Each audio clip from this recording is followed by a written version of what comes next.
Hey everybody, this is Russ from RetroGameCore. Today we're going to do a starter guide for the AYN Thor. Now, I've already made a couple starter guides that would help with this device already. I've made an Android handheld starter guide, and I also made a dual screen handheld starter guide as well. But one of the big pieces of feedback that I've gotten is that people don't like having to jump back and forth between multiple videos. So we're going to do everything in this one, start to finish. We're going to do most of the work directly on the device as well. This one is my Pro model AYN Thor. I've had this for a few months now, and I did something crazy the other day. I actually wiped the entire thing. That way we can start it over from scratch. So if you're just now picking up an AYN Thor, this will walk you through the entire setup process. And I'm expecting this to be a long video, probably a couple hours once I'm done editing it down. You don't have to do it all at once. I would recommend just going through these steps one at a time, and you will get there eventually. I also have a written guide which will walk you through this process if you'd like to follow along at your own pace there as well. Now, before we jump into the actual guide, let me show you what the final result could look like, so that way you can see whether or not this work is going to be worth it for you. So right here, I'm running a custom launcher called Cocoon that allows me to set it up really nicely customized. For example, I've got a bunch of games just loaded right here. I can go directly into them. These are kind of like my favorites. But then also I've got folders for all the other major systems as well, and then I can go into each of these and then launch a game too. And so this is going to be the final setup where you're going to be able to have customized games, but then also be able to go into your folders and pick out your favorite emulated system at the same time. It is going to be quite a bit of work, but I do recommend taking it one bite at a time, and this is going to be that end result, which I think is going to be totally worth it. It really makes the AYN Thor into a special system. As we jump into it, let's talk a bit about some of the accessories that I would recommend. Number one is going to be a micro SD card. Now, your device will already have some internal storage depending on the model that you buy. And so theoretically, you could just put all your games on there, but depending on how many games you want to use, that storage might fill up fast. For this video, I'm going to use a 512 gigabyte card, but obviously get something that matches your budget, a terabyte, 256 gigabytes, and so on. You've got a couple ways to put games on your card. You could just put it directly in the Thor and then download the games from there. Or if you have a computer, I would recommend getting a micro SD card reader. This is the one that I normally will use. It's by a company called Anchor. It's got two different ports to it, a USB-C port and then also a USB-A port, so it allows you to use either one. And then also it has room for a micro SD card or a regular SD card too. This thing usually goes for like $10 or $15. I'll have all this stuff linked down below. A couple other optional accessories would include a grip. So AYN sells their own for about $10. You just slide this one in, and it makes the ergonomics a little bit easier to hold. My personal favorite is this one, which is 3D printed. You can find it on Etsy. I'll have a link down below to an entire video I made about this one. So if you are looking for something to improve the ergonomics, this is the one that I prefer. One last accessory worth considering is going to be a stylus, especially if you plan on playing DS and 3DS games. These are the two that I have used the most often. The first one here is for the Nintendo Switch. It's actually available on Amazon. It's imported from Japan. You can usually find this for about $10-15. It's got a mesh tip to it, and it's got a nice size too. My favorite overall is this one. It has a disc tip to it, which is very precise, and it's also about the same size as a Nintendo 3DS stylus, so I like the overall size of this. This is just made by one guy on Etsy. I'll also have this link down below. It's about $15-20. Now, there are many approaches to setting up a device like this, but I figured because this thing is so expensive, let's try to do it as cheaply as possible. So we're going to use 100% free software. I'll walk you through the entire setup process here. You don't even need to log into the Google Play Store to set this device up. And even though in a lot of my starter guides I use screen capture footage just to make it a little bit easier to see, this one's unique because it has two screens, so we're going to do everything on the device as much as possible. And this is the roadmap for our setup process here today. We're going to first set up and configure Android. This is going to include the built-in software that we have and a couple other tweaks that you may not know about.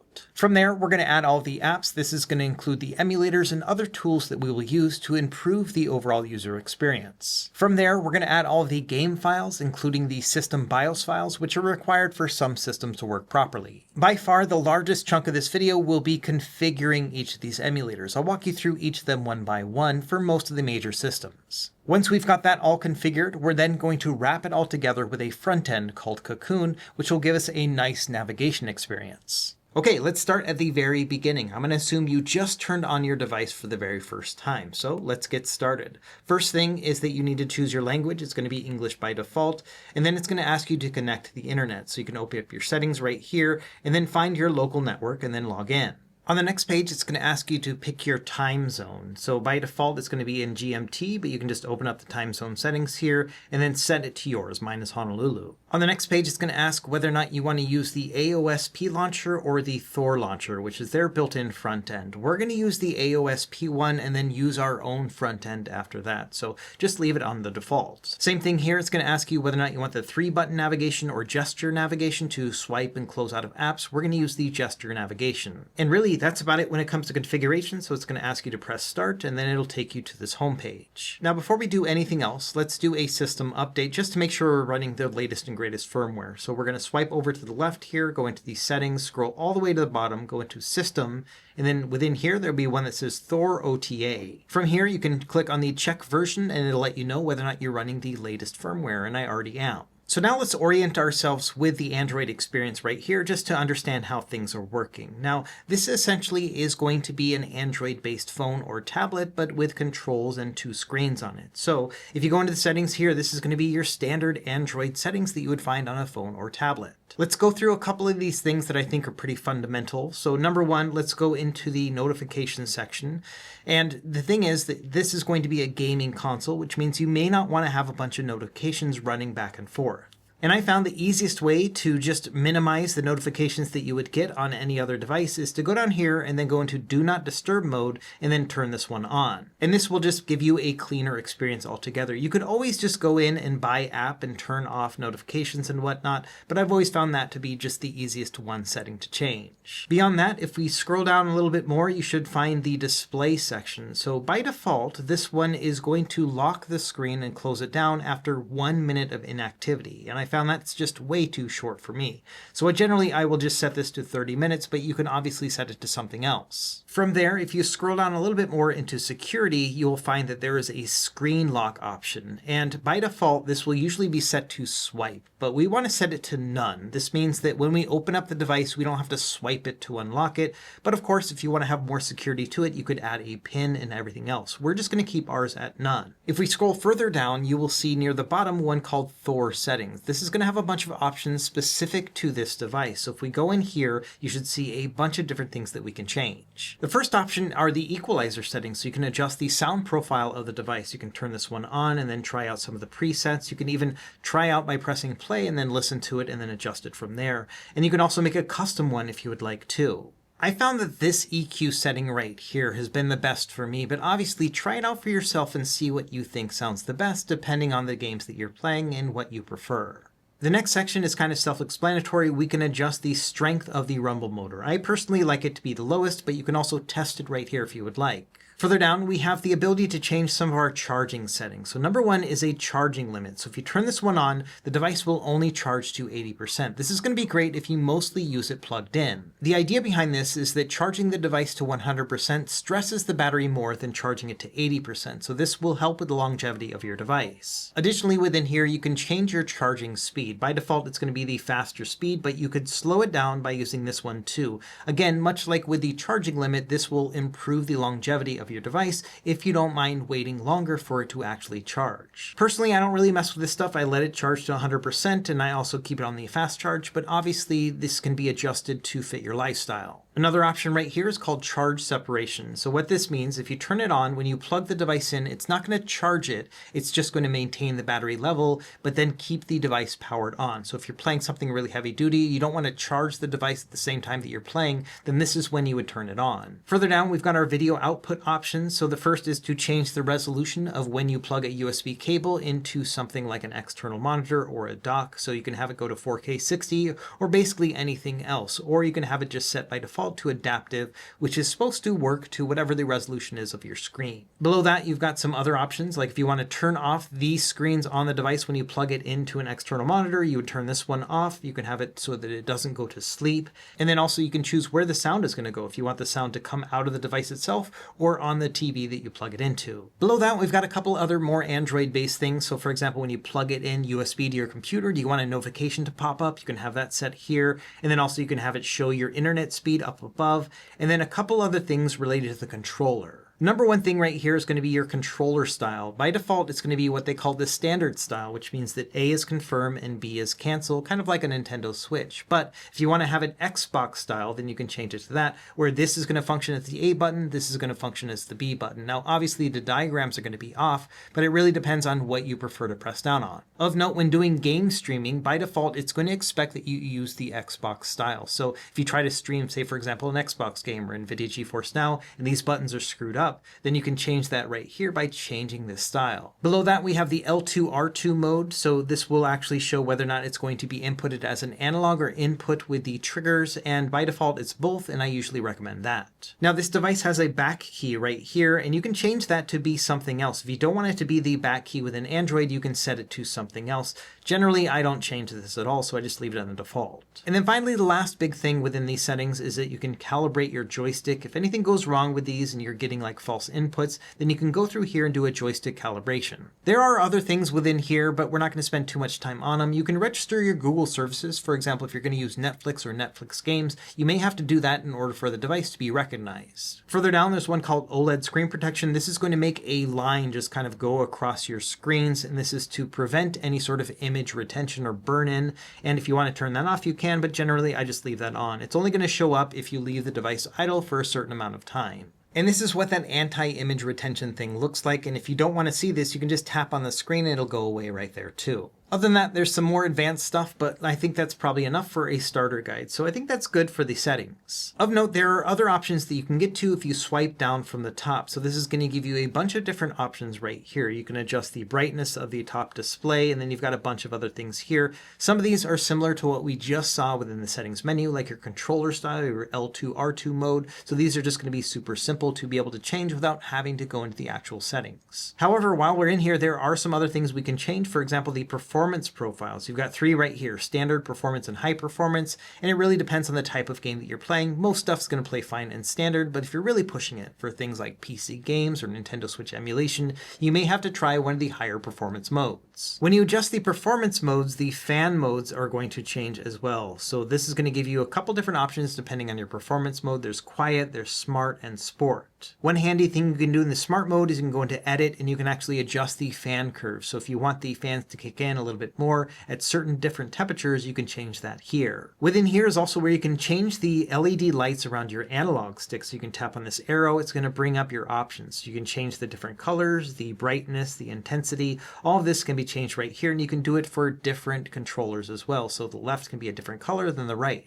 If we swipe over, the only other thing that I would recommend checking out is this one here called floating icon. When you start up an app or a game, it's going to show a little white line on the right side of your device. You can then push it over from the right and then make a couple adjustments. But generally, I found that this thing used to be really handy back in the day with other devices. But with the Thor, I don't think it's really necessary. So I often will turn off this floating icon so that I don't see that white line as I'm playing games. Now, beyond just those Android settings, we have additional options that we can do because we've got a two-screen device. So if we tap on this little AYN button here on the bottom, it'll bring up this menu down below. So let me walk you through some of the options right here. Number one is up top, you can change whether or not it's going to only show on the top screen or the bottom screen. Right now I have it set to dual screen display, but if you only wanted to play games on the top and then have this turn off to save battery life, then you would set that one instead. And so that's something that you can do as well. If you choose that, it's going to give you an indication that says if you want to bring the screen back, then you need to press the AYN button down below. But as you can see right now, the top screen is showing, nothing on the bottom, and then I can bring it up by pressing that. Down below that, we've got the ability to change the brightness of either display. We can either just do them independently, or we can do what they call dual screen, which is where you adjust them both at the same time. To the right of that, we have our top screen and bottom screen volume buttons. So if you're watching a video up above and you want to make sure you hear that,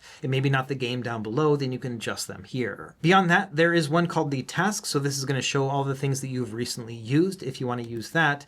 And then finally over here, you've got the settings option. And this is one of the more handy options. This is basically a quick menu for a lot of the other things that we just did. For example, you can set this up with the different performance profiles, your fan modes, and you can also change out your controller mode right here. Instead of having to swipe down, you can adjust that all directly. You can also monitor stuff like your current frames per second, even though this is not super accurate. And then also you have different temperatures you can monitor as well as your fan speed. Of note, this device can run at multiple different frames per second. By default, it's going to run in 60 FPS mode, which means 60 frames per second up above as well as down below. But the top screen can go up to 120 frames, whereas the bottom one cannot. So if you want, you can tap on this button. That'll change it to 120 FPS mode, which means this is going to run 120 frames per second, but this one, of course, will be limited to 60. The problem with this particular mode has to do with just the way the Android works. If you are trying to run something in 120 FPS mode on the bottom, you might see some screen tearing, and this is just an unfortunate effect of having this particular mode. For the most part, if you're going to be running at 120 frames per second mode, you're mostly going to be playing on this part anyway to get those 120 frames per second, so it's not that big of a deal. But if you see screen tearing on the bottom, that's going to be why. And really, that's about it when it comes to the Android portion of this setup. The only other thing that's unique to the Thor is that you can choose where your apps are going to actually launch. So you can see that between the top and the bottom, it's going to show the exact same apps. Chrome up here, Chrome down below. But let's say that you wanted to start up an app and always make sure that it goes to the top display or always to the bottom display. What you can do is long press on an app within the menu, and then there's going to be an option right here that says Screen Launch. If you tap on that, it'll give you the option to either auto, which means that wherever you tap on it is where it's going to open, or you can force it to be only top screen or bottom screen. So let's set this to top screen only. This means now that if we're looking at the bottom and we tap on Google Chrome, it starts at the top. And so that's one of the things that you can do if you want. So now that we've got an idea of how the Thor works in terms of the Android system itself, let's actually start installing the apps that we're going to use on this device in the first place. And there's a really handy tool that'll walk us through that whole process. It's called Obtainium.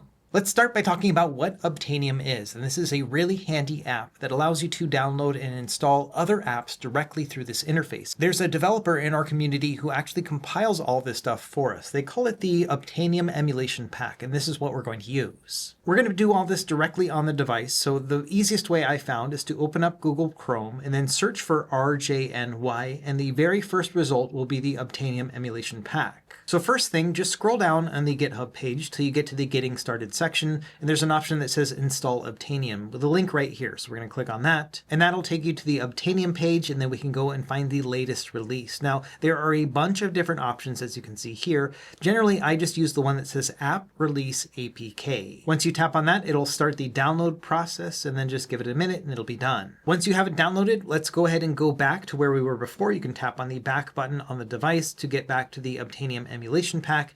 And now we're going to scroll down until we get to the section that says Releases on the right side. We're going to open that one up. Now in the releases section, there are going to be a bunch of new updates. You can see it was just 5 days ago that they had updated this. The biggest thing right here is that there are two different assets that we can choose from. One that says dual screen and one that doesn't. Because we're using the AYN Thor, we're going to get the dual screen one. So we're just going to tap on this. It's going to start the download process, and that's it. Once we have these both installed, we can close out of Chrome, then go into the Files section. You should see both of the apps right here. First thing, let's install Obtainium. We're going to tap on it. It's going to say, you can't install anything from Google Chrome. So go through here into the Install Unknown Apps and then turn this one on. Then it'll prompt you to install the app. Once that's done, it'll say app is installed. We can open it up, and then it may give you a couple notifications things. I usually just don't do the notifications. And then here, just hit OK a couple times and it'll get to the main screen. Once we're here, the first thing we want to do is go into Import, Export, and then once we're here, there's an option that says Obtainium Import. Tap on that, and then find that JSON or the dual screen file that we had downloaded earlier. We're going to tap on that one, and then you'll immediately see that it imported a bunch of apps, 48 altogether. This isn't actually importing the apps themselves, but rather just the listing for each of these apps. So now, when you go into the Apps section, it'll have a bunch listed, and we can choose which ones to install. So I'm going to go through and show you which ones that I personally install in here, but you've got other options as well. For example, There's Azahar, that's going to be your 3DS emulator. This is one I would recommend, so we're going to tap install on this one. Once you tap on it, you'll see it downloading across the bottom, and once it's done, it's going to ask you to install it. The first time it's going to do the same install unknown apps thing, so we have to turn that on, then go back, and then you'll get prompted to actually install it. Once it's installed, you will see a little icon to the left of the app, and you'll also see it in your app folder down below. Now, next we're going to do the Cemu app. This is for Wii U, and you can see there's a dual screen fork for it that will allow you to show both screens at once for the games that support it, for things like Wind Waker HD. And same thing here, we're going to tap on the app and then tap on the install button and then wait for it to install and then, do the rest. Once we've installed this one, we can move on to the next. So we have Citra MMJ. This is a 3DS emulator as well, but I've personally just been using Azahar. If you want to try out both of them, you can try this one, but for the most part, I found that Azahar is just fine. Moving down, we've got Dolphin emulator for GameCube. Let's go ahead and install this one next. And to speed things up, I've gone ahead and installed a bunch of other ones, and I'll just walk you through the rest. So there's DuckStation. This is a standalone PS1 emulator. You can run these through RetroArch as well, but I've always really enjoyed this app, so we're going to use that one today. And then we have Eden, which is my favorite Nintendo Switch emulator, so we'll set that one up here today too. When we get to MelonDS, there are a bunch of different options. There's a nightly one and then the regular one called MelonDS, but there's actually a dual screen fork called MelonDual.DS. That's the one we're going to use here today to work with the AYN Thor. Further down, we have Nether SX2 Patch. There are two versions of Nether SX2, Classic and Patch, and recently the person who has put together this emulation pack has switched over to the Patch one, and that works just fine with the Snapdragon 8 Gen 2. If you want to use the Classic one, you can go back to the regular emulation pack website on GitHub and then download it directly from there. Let me show you how to do that really quickly in case you want to know. If we go back to the emulation pack website, if we scroll all the way down past all the startup stuff, you'll see a listing of all the emulators. And some of these will not have check marks next to them. If we go over to Nether SX2, you can see there's the patch version and the classic version. So if you wanted to use the classic version, because it's no longer part of the emulation pack, you can just tap on this word right here. This is add to Obtainium. So if you wanted to see that in the app, you could just tap on that instead.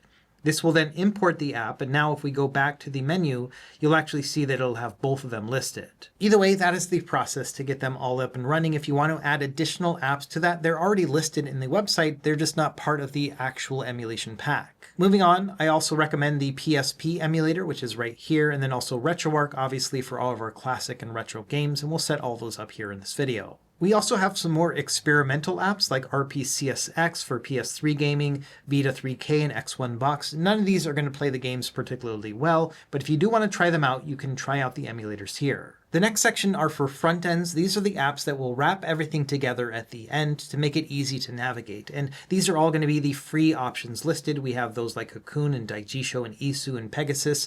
We're going to use Cocoon in this video today. The standard one that I often use is Emulation Station Desktop Edition, but I think for the Thor in particular with its two-screen setup, Cocoon is an easier option altogether. I think it just looks really neat, and obviously it's free as well, whereas ESDE is a paid app. This is what ESDE looks like, and you've probably seen it in other videos of mine if you've watched them. And so if you want something that kind of navigates like this and allows you to see all of your games, this is also awesome to set up. I'll leave a link to my Retroid Pocket 6 starter guide down below, which will walk you through this part of the process if you want to do that. But for the Thor today, we're going to focus on Cocoon. Okay, in the next section, we have a bunch of PC emulation options between GameHub and GameNative and WinLater.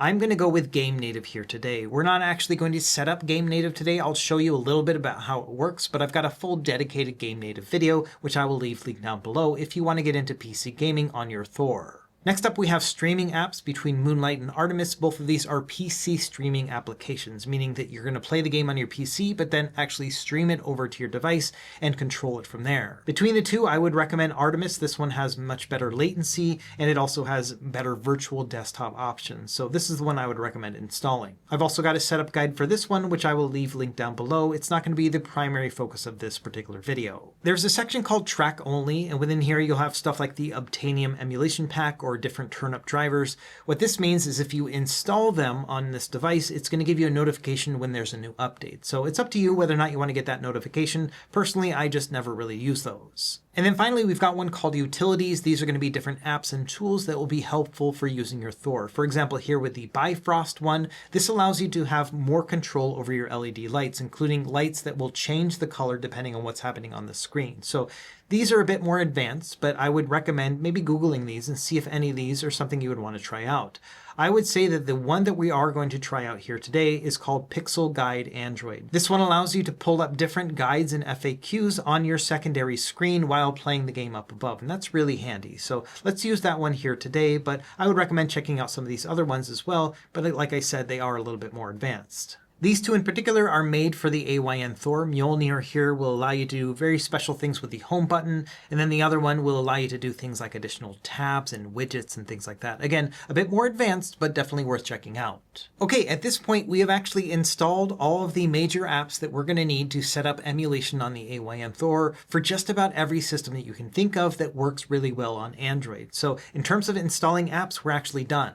Now, the next thing we want to do before we start configuring all of these emulators is to actually add all of our games and BIOS files to the device. You can save them all on the internal storage, but for this video in particular, I'm going to use a micro SD card and put them all on here. So the next thing I want to do is put this card in my PC, and I'm going to use a micro SD card adapter like this to do that, and then we'll start moving everything over. So let's do that next. And like I mentioned already, you can use the internal storage for all of your ROM files if you want, but I personally use that for things like GameNative for my PC games, and then for any Android games, which will store internally. So that's how I kind of break it up. I put all my ROMs on a micro SD card, and then all of my other games I put on the internal storage. Okay, so here we are on my Windows computer. I've got my micro SD card inserted here with the adapter, and everything is completely empty. So the first thing I want to do is create some folders to put all my games inside of. And I've got a really handy trick for this that will make it a lot easier for you. This tool right here is something I made called ESDE directories. This allows you to have all of the different folders that will be seen by other emulator frontends like ESDE. So it's going to pre-build all of those folders, then you just have to drag and drop all of your games. So if you want to find this one, I think the easiest way to do it, if you're going to do it directly on your device or elsewhere, is just search for Retro Game Core and then ESDE directories, and this will pop right up. So the way this works is you just want to go down here to the releases section and then find the first release, which is called roms.zip. We're just going to click on this and then download it. So here on my desktop is my roms.zip folder. You can use either 7-zip or a different extractor to unzip this. So I'm just going to open this here with 7-zip, and it'll show the ROMs folder like this. Inside of this folder, you'll see there are a bunch of other folders. This is the directory listing that we want to use. So what I'm going to do here is I'm just going to drag this ROMs folder over onto my micro SD card. It's a very small file. It should only take a few seconds. And so once you've got that added, you should have a ROMs folder, and then inside of that will be a bunch of subfolders. And all you have to do is just drag and drop the games for whatever system you want to use. For example, Game Boy would go right here. This is going to be great because if you ever want to use Emulation Station Desktop Edition or ESDE in the future, this will allow you to basically immediately use that front end because it's all in the same actual directory structure that it's looking for. At the same time, other front ends like Cocoon will also be able to use this structure as well. So it's kind of the best of both worlds. Now, before we start adding your games, you might be wondering what type of games are going to be allowed for each of these systems. And so this is actually really easy as well. If we go into one of these folders, for example, the Genesis one, we open it up,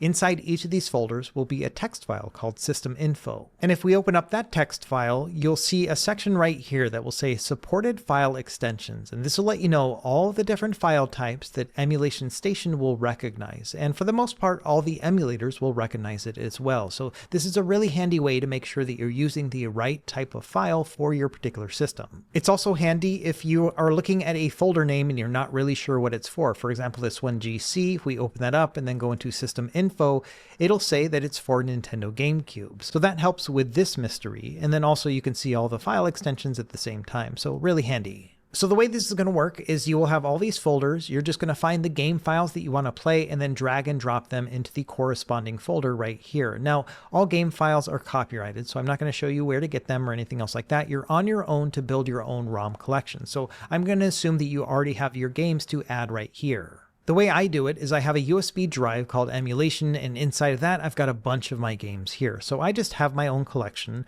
and I'll drag and drop them over. So let's use Game Boy as our example. So I'm going to go over here to GB, and then I'm going to find my own Game Boy games, and then I'm just going to copy all of these things over and then move over each of these files, and that's it. And so it is kind of a drag and drop process, but of course you have to have all the games beforehand to make this as easy as it looks. And this is going to be by far the most tedious part of this entire guide, because if you don't already have your ROM collection set up, you're going to have to hunt around for those games.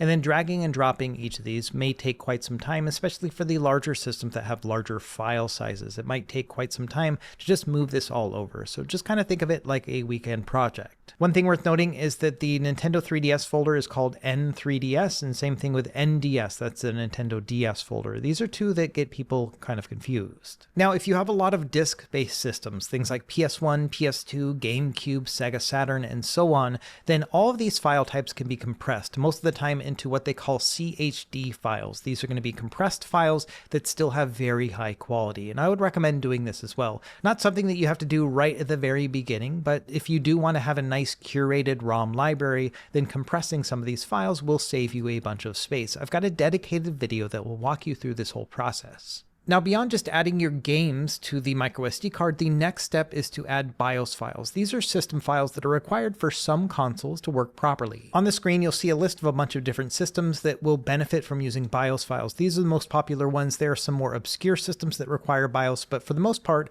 if you have a favorite system and it's not listed here, then it doesn't require BIOS. For example, like Super Nintendo, Genesis, those don't require it at all. On the top left, we have the Game Boy and Game Boy Color, and you can see next to that, it says optional, and that is because you don't actually need these files to make the systems run, but if you do add them, that does mean that you will have the boot logo when you start up a game. For Game Boy Advance, depending on the emulator you use, you will need these BIOS files, so that's one that you need. It's worth noting that all of these files, much like with ROM files, are copyrighted, so you're going to be on your own to find them, but you should be able to just search for these names right here and find something that will help. Further down on the left column, we have the Nintendo Switch, so you're going to need two different things, the prod.keys file and then also a firmware zip file. And for these, it's important that your prod.keys version matches your firmware version. I usually use 9.0.1. In the middle column, we have the PlayStation and PlayStation 2. Now, these two say example next to them, and that's because there are many different BIOS files that you can use, but these are just the ones that I personally have. If you're going to be playing some other CD-based systems like TurboGrafx CD and then Sega CD on the right, then you will need these BIOS files down below. And if you're going to be playing Neo Geo arcade games like in the middle column on the bottom,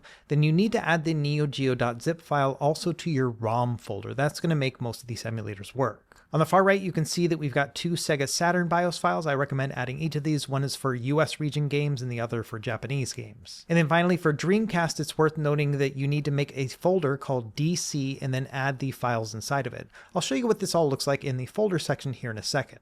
So long story short, if you want to play any of these systems, then these BIOS files are going to be required, but for most everything else, it'll just run out of the box. Now, before you add your BIOS files, you need to make a folder for them. Lately, I've been putting them just directly in my ROMs folder. So once I'm within here, then I'll go and I'll select new and then folder and then just type the word BIOS. And now within this folder, this is where I put all of the files. And so once I've added all the files, this is what it's going to look like. Like I mentioned before, in the DC folder right here, this is where you put your Dreamcast files, and then everything else will just go directly in this main folder. And as a quick recap, these first three right here are for Sega CD. Then we have our Nintendo Switch ones. We have the firmware 9.0.1, and then the prod.keys that matches it. Below that, we've got our Game Boy, Game Boy Advance, and Game Boy Color BIOS files. And then below that, we've got our two Saturn files, the MPR one, and then also Sega 101. And then finally below that, we've got our PS1 and PS2 BIOS files. And like I mentioned, there are multiple different versions here, but that's what I have here in this folder. A lot of people get confused about the BIOS files, but it's really just a matter of finding those that are named exactly like this and then add them directly into this folder. Once you've got your BIOS files and all the ROM files that you plan on using, then we're actually done adding all of our games and everything else. So now we can eject this microSD card and put it back into our Thor and finish up the setup there. Okay, now that I've got my card, I'm going to put it back in the Thor and then turn everything back on. So now I'm going to go through each of these emulator apps and configure them one by one. Usually I start with RetroArch, and that's going to be for all the retro systems. We're actually going to start with MelonDS and Azahar first as our DS-based systems, just because this is a dual screen device. So let's go ahead and start with Azahar. It'll give you a quick welcome screen as we get started here, and then you'll have to set permissions for all the different things to allow it to access the file system and so on. So just go through these and then allow each of them. For example, the microphone, in case you need to like blow into the microphone.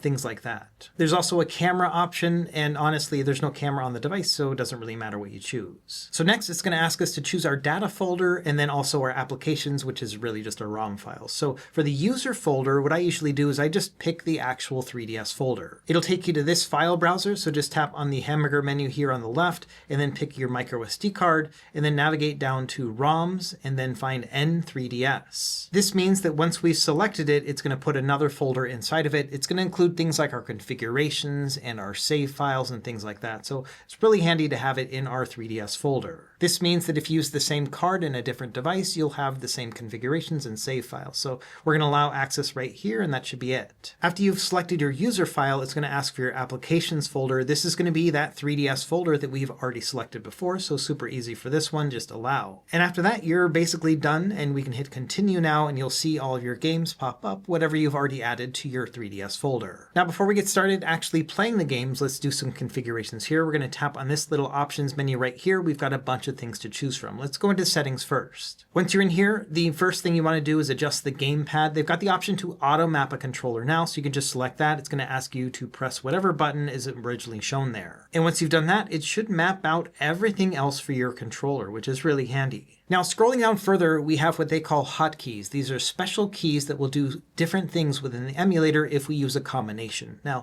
the first thing you have to do is set up a hotkey enable, and I generally use the select button, as you'll see in other emulators like RetroArch and DuckStation and so on. What this means is that in combination with the select button, we can set up all our other hotkeys to do different things. For example, if we want to close out of game, usually I do select and start. So for close game, I'll set this one to start. This means that in combination with the hotkey enable, select and start will close the game. You can also swap out the screens if you would like, where the top one is down below and vice versa.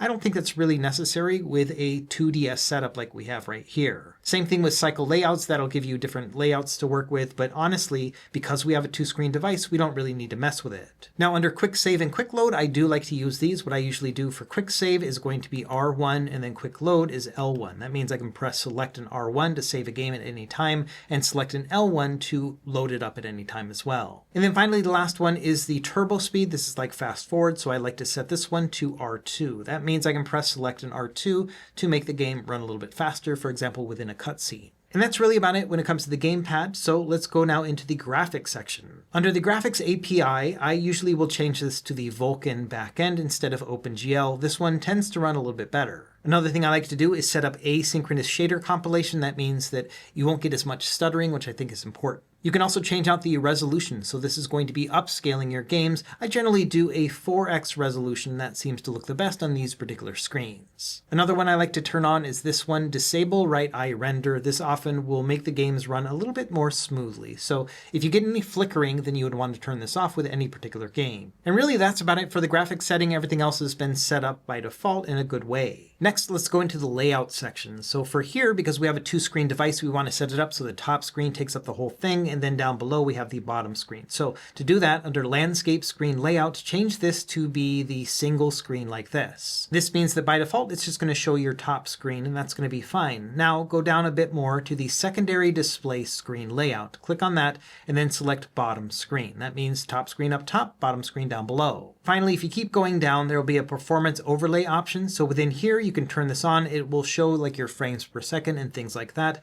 It all really depends on whether or not you want to see that, and I do, so I'm going to turn that on. Same thing with the overlay background. It's going to make it easier to read. You can choose what things you want to see, for example, frames per second and maybe the overall frame speed, and then say, for example, like your available memory and the battery temperature, you can set those as well, but those are enough for me. And really, in terms of settings, that's about it. I wouldn't really change anything else. And honestly, in terms of basics, that's all you really need to use. Everything else is going to work great. So now we can go back and select the applications one and then start up a game. And what should happen once you start up the game is you should see both of these screens starting up. It really will depend on the game, obviously, and whether or not it's going to show both at once. But you can see right here that, yes, it's showing the top display and then the bottom one as well. At the same time, you probably see that there are these on-screen overlays. This is for people using it with their phone and they don't have any sort of controls on it. So let's get rid of those. We're going to press the back button here and now go into the overlay options, and then under show controller overlay, we're going to turn that one off. And so here we are. We now have 3DS properly set up. I can hit OK here and actually get into the menu, and you'll see that, yes, we're seeing both screens at once and everything should be playing well. But really, that's about it when it comes to setting up Azahar. It's a pretty plug-and-play system once you've got it all set up, and it doesn't take a lot of configuration, which is pretty handy. And we've already set up our hotkeys, which will be super handy. So if I press select and R2, you can see it says turbo speed enabled. Now it's running at 120 frames per second. So again, really handy if you're trying to get through a cutscene.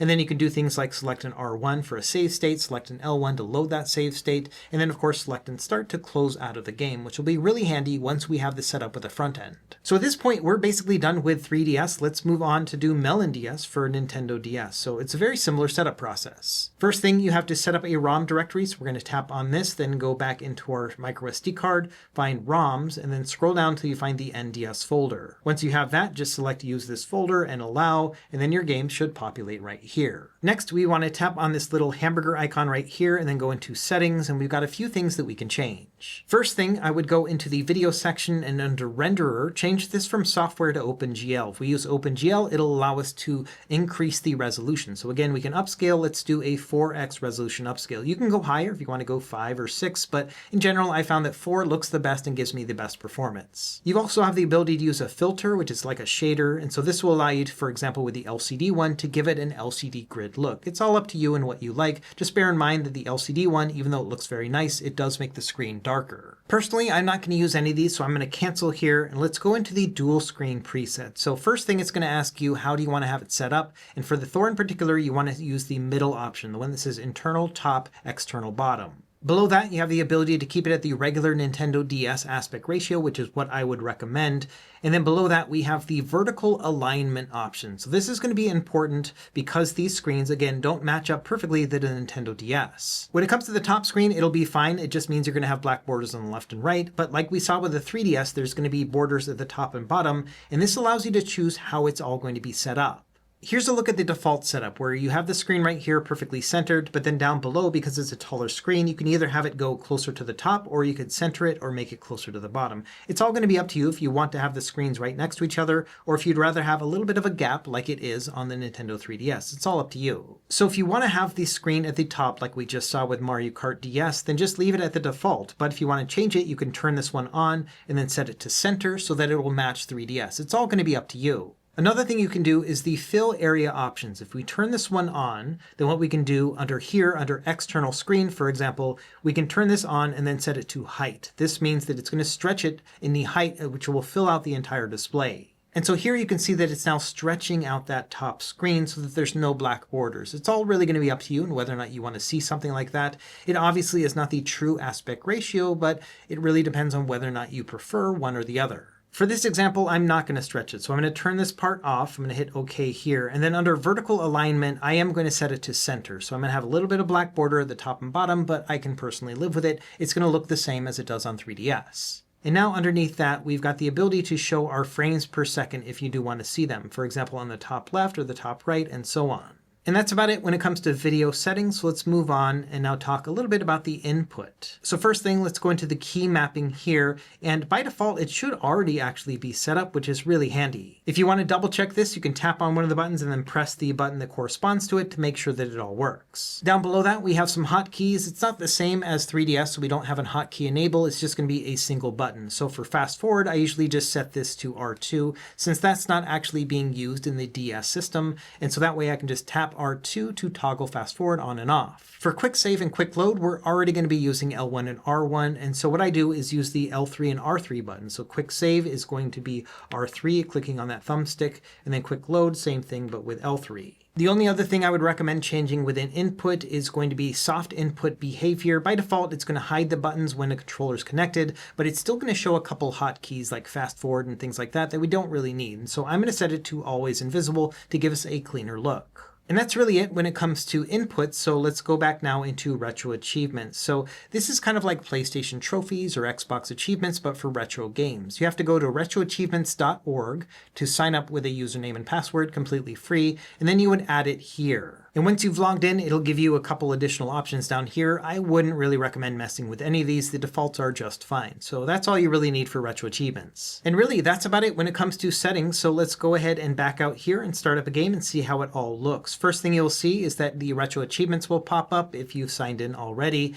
And that's about it. All the controls are going to work just fine, and we can also use the touchscreen if we want as well. So we're actually good to go at this point. The only thing that's missing in this app, as far as I'm concerned, is that we don't have a hotkey to exit out of the game. You have to actually do it manually by pressing the back button, scrolling down, and selecting exit. Unfortunately, there's not a hotkey like select and start to close out of a game. But other than that, we've got MelonDS set up, so let's move on to our next emulator. I think now's a good time to do RetroArch, which is going to be all of our retro systems. This will be the hardest one to set up among all of them, but it also covers a lot of different systems, so it is worth the effort. Let's go ahead and open it up. First thing, you have to grant access to reading, write, and storage and all that stuff. Give it a second, it's going to update itself. And then first thing you want to do is do some online updater stuff. So we're going to go in here, press the button to bring it up. And then we're going to go into Core Downloader. This is going to be a list of all the emulation cores that you can run in RetroArch. By default on Android, none of these are going to be preloaded, so you have to download them each individually. This is kind of nice because it means you don't have to download the stuff that you're not actually going to play,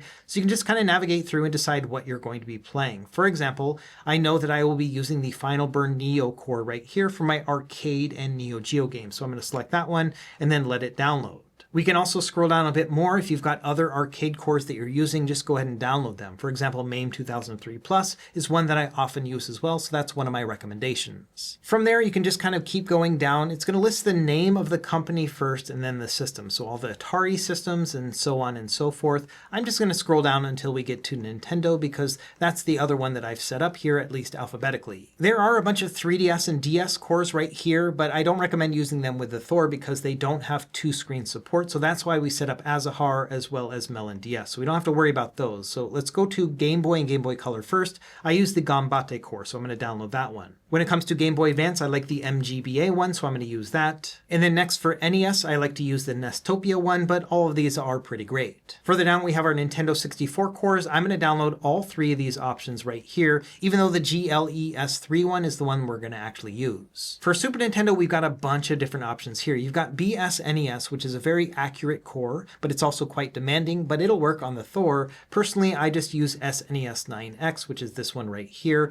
It's the one that works the best as far as performance for me. That's it for the Nintendo system, so let's go down a bit and then talk about our Sega system. So again, this is all going to depend on you, but I like to use Dreamcast here within RetroArch, so I'm going to use the Flycast core. When it comes to Sega Genesis, I prefer the Genesis Plus GX core, so that's the one I'm going to use here. And then also for Sega Saturn, I prefer Beetle Saturn. This is the most accurate of the cores. It's demanding, but the Thor can handle it. If you're using something with less performance, like the Thor Lite, which has the Snapdragon 865, then you would want to use the Yabusan Shiro core instead. Now, when we get to Sony, we've got a bunch of PlayStation 1 cores, but I also have the DuckStation standalone emulator already installed, so that's what I'm going to use. But if you were to use one of these cores, I would recommend the Beetle PSX HW one, which allows you to upscale, and then same thing with the Swan Station one. This one is really great as well, but again, we're going to use the standalone one in this video. And really, that's about it when it comes to all the emulators that we're going to be running, at least in this example here in this video. But if there are other things that you want to play, then definitely check these other ones out.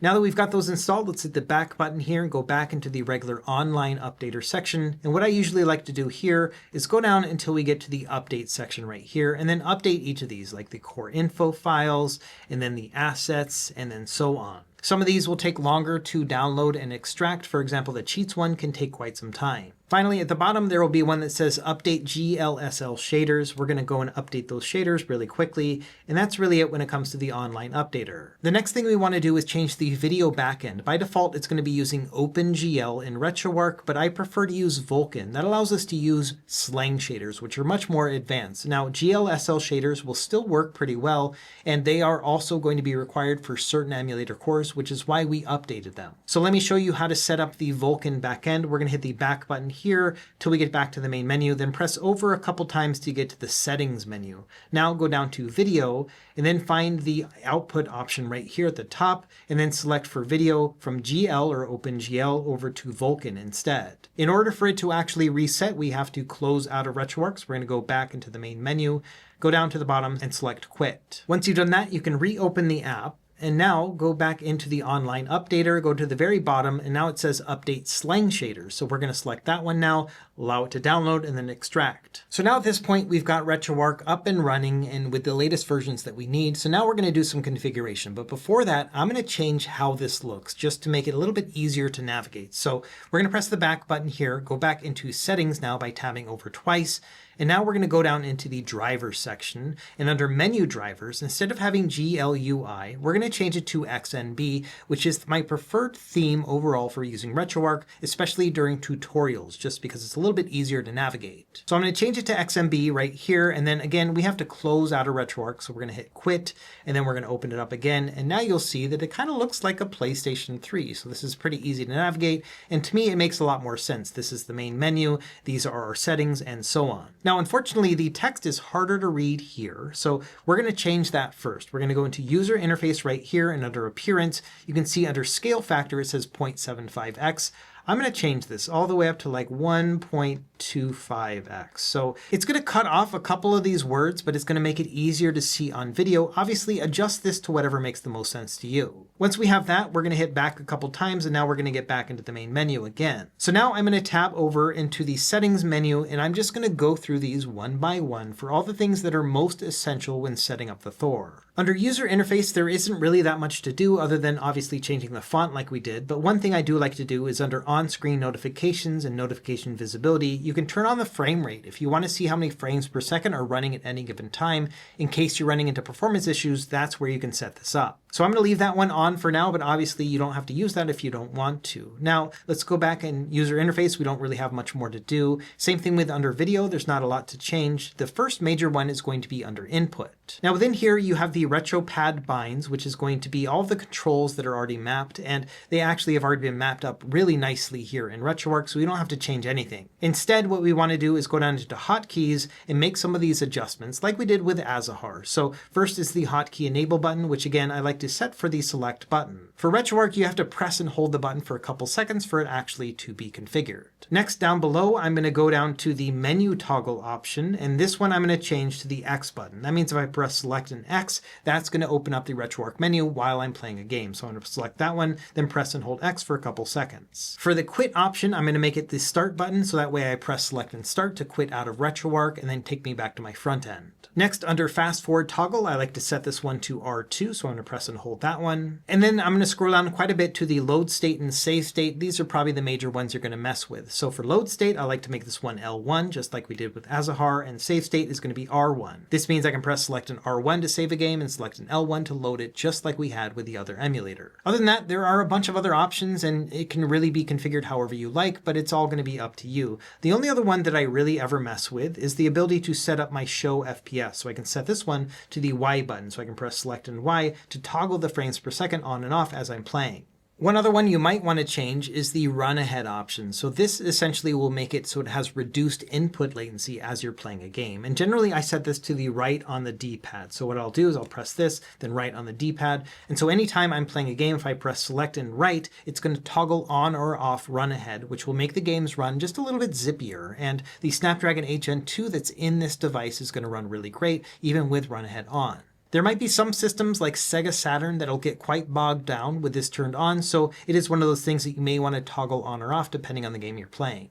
And here's a diagram of all the hotkeys that I use for RetroArch, and I've got similar diagrams for all the other systems on the written guide, which I'll have linked down below. So if you want a visual map, this may help you. So that's it when it comes to hotkeys. Let's back out until we get to the main input section. And then the other thing I would recommend doing is if you scroll down here, under input, there's one that says confirm, quit, close, reset. So I like to turn this one off. That means I only press select and start one time to close out of the game. If you want to have the confirm, that means you'll have to press it twice, and that's really going to be up to you. Some people are worried that they may accidentally press select and start at the same time and close out of their game, but the next thing we're going to configure will also help in that regard, and that's going to be under the saving option right here. So we're going to scroll down here, and there's an option for auto save and auto load. That means when you close out of a game, it's going to save your game. When you start it back up, it's going to load that save again. So even if you accidentally close out of your device by pressing select and start, it's still going to save your game and you can go right back to it. And so that's why I usually have it configured the way that I do. Other than that, we don't really have a lot of other things that we can change in RetroArch other than the fact that we can also add retro achievements here. So you're going to turn this on, add your username and password.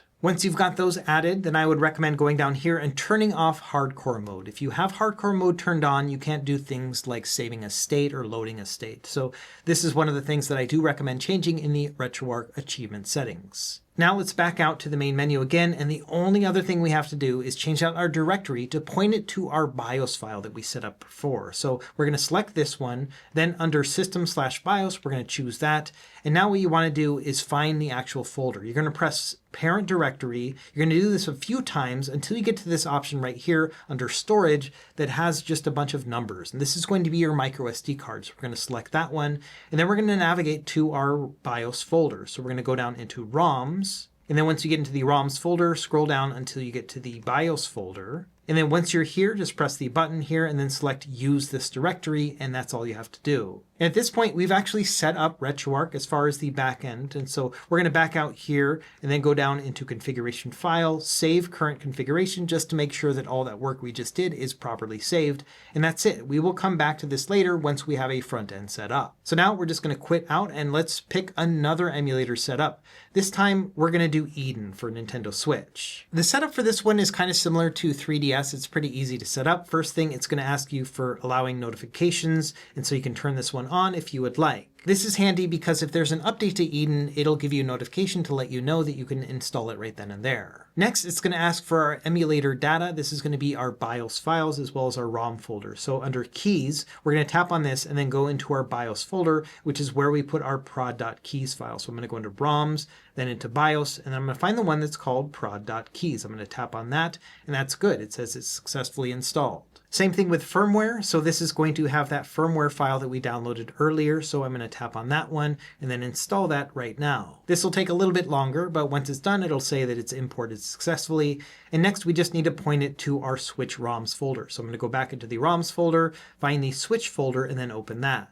Once we have that opened, we can select use this folder and then allow, and that's it. We can hit OK. From there, we can hit next and then done, and that's it. You'll start to see all of your games showing up. I always like to go in here and then change this from the carousel to a grid. That allows me to just see these games a little bit easier. Now let's make sure these games work properly. We're going to go into the settings right here. First thing, we're going to go into the GPU driver manager. This is going to allow us to use special custom drivers that will work with Nintendo Switch, and that's a really important thing with this particular device. Once we're in here, we're going to select the fetch option right here, and it's going to give you a bunch of different options, but you can see the recommended driver is Mr. Purple T23. So I'm going to select Mr. Purple right here, and there are a bunch of more updated ones than T23. I've heard that T26 actually works really well, but let's just go to the standard one that they recommend, and then you'll see it right here. Just tap on that, and it's going to install the driver right then. Now if we go back into the menu, you should see the Mr. Purple drivers as the selected one. So once that's done, we can just hit the back button, and that's really it. Now let's go into the rest of the configuration, starting with the advanced settings. So the first thing you want to do here under System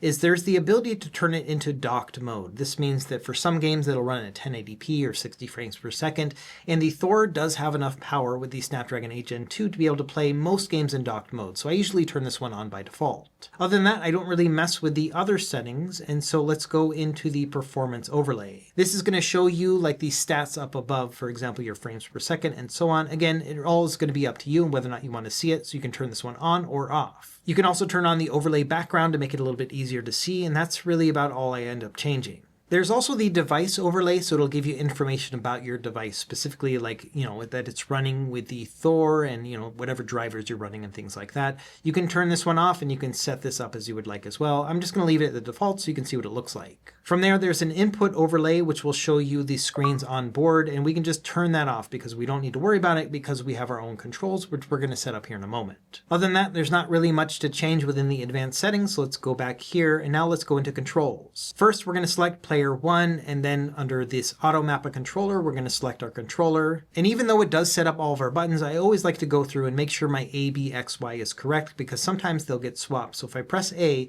you can see that it'll change actually from 96 to 97, so they were actually swapped. So I'm going to go through here and just set all of these accordingly, and then it should be fine. Everything else will be set up correctly, so I'm not going to mess with anything else. I'll just go back here to the main menu. The only other thing I would recommend just knowing about is if you go down here under Manage Eden Data, you've got other things that you can do. For example, you can export and import your save files. So if you've got a different device that you ran Eden on, then you can export those save files and then import them right here. And that'll be really handy if you're moving from one device to the other. And you can do other things like installing game updates or DLC. You can do that all right here too if you need to do that. Other than that, you don't really need to mess with any of this other stuff. And so we're actually now fully set up when it comes to Nintendo Switch. So we can start up a game right here and then it'll just start playing. You can see up top, it's got all that information, our frames per second and whether or not it's building shaders, and then also all that device information. Again, if you don't want to see any of this stuff, you can just disable it within the settings. Other than that, we have Nintendo Switch set up. And so to exit out of a game, we can press the back button down here and then just go to exit emulation, and that's it.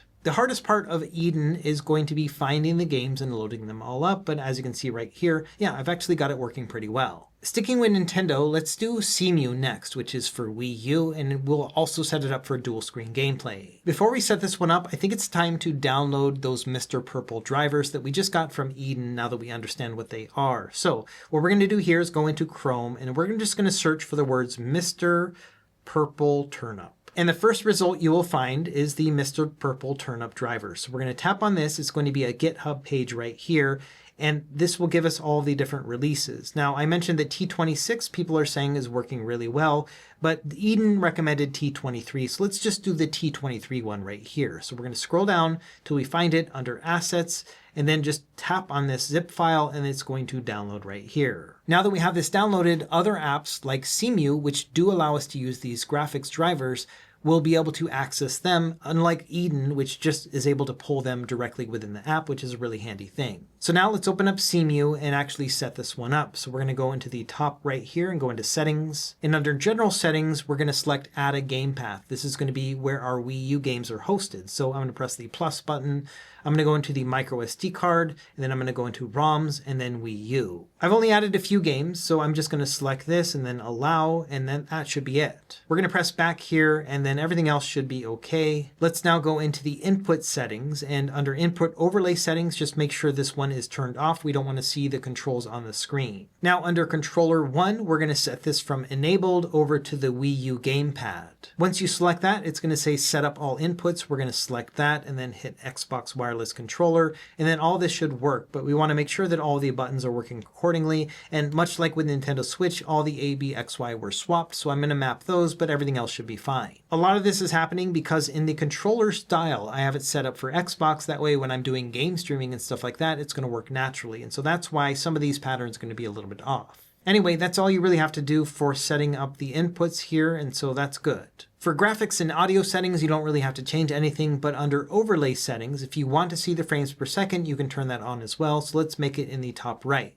So here you can turn on things like your frames per second or how much of the CPU and RAM is being used if you want to monitor that. You can also make it larger and smaller if you would like to. And other than that, that's about it for the settings. And if we go back, you can see that all of our games are now showing up. I only added a few of them. Before we start playing a game, let's go into what they call graphics packs. These are going to be different tweaks that we can do per game. So we're going to tap on that, and then you'll see that there's like a download button up here. We're going to tap on that. It's going to actually start the download of the latest version of the graphics packs. Once that's downloaded, you'll see a listing of all the games that are installed that have graphics packs. Some of them may not.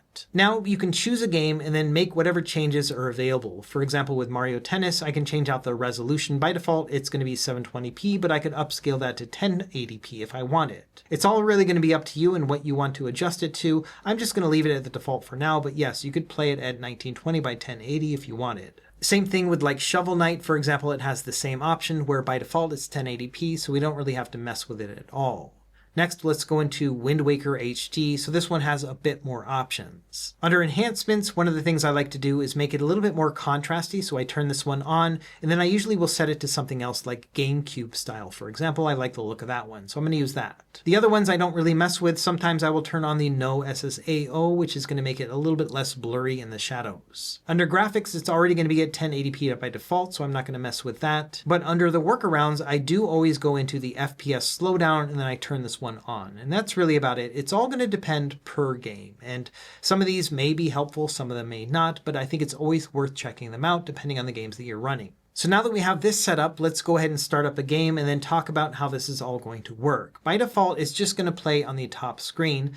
But as you may know, Nintendo Wii U had the ability to use two screens at once, the gamepad that you were holding and then also the TV that you were playing on. So let's set this up with a game like Shovel Knight, which actually supports two screens at once. Okay, so here I am in Shovel Knight, and I've obviously got the game running, but I also want to see the gamepad menu down below because it shows you a couple things that are really handy, and I think it's really cool. So what we're going to do here is we're going to swipe from the left to bring up this menu right here. Now what you want to do is select Show Pad, and then scroll back over again and now do External Pad Screen. And so this is what it's going to look like with a two-screen setup where I can play the game up above and then I've got the gamepad view down below, which is really handy with Shovel Knight and some other games where it'll show like the menu or your items or a map and so on. Not every game is going to have that, but if you want to have it set up, this is how you set it up. You just set these two options on. Now, if you're playing a Wii U game and it doesn't have a second screen and you don't want to see it, you don't want to waste that additional battery life, then you can just tap on Show Pad and that's going to remove it. And that's it. So now you can just play with a single screen. Now, if you want, you could do like multitasking. For example, if you had like YouTube installed, you could go to that and watch a video down below while you're playing up above, or you can just press the AYN button and bring up their own menu right here so you can see things like the frames per second or how hot everything is running and so on. You could also just go back into the mode section here and then set it up for only the top screen so that'll turn that off and you can play this way too to save on some battery life. Either way, we've got Nintendo Wii U running pretty nicely here, so I'm just going to back out here and then select exit. We're going to confirm and that's going to close out of the game. And that's how you set up Wii U. The only other thing I would recommend doing with Wii U is if you're running into any problems where it's not looking correct, then you can go into here, go into settings, then graphics settings,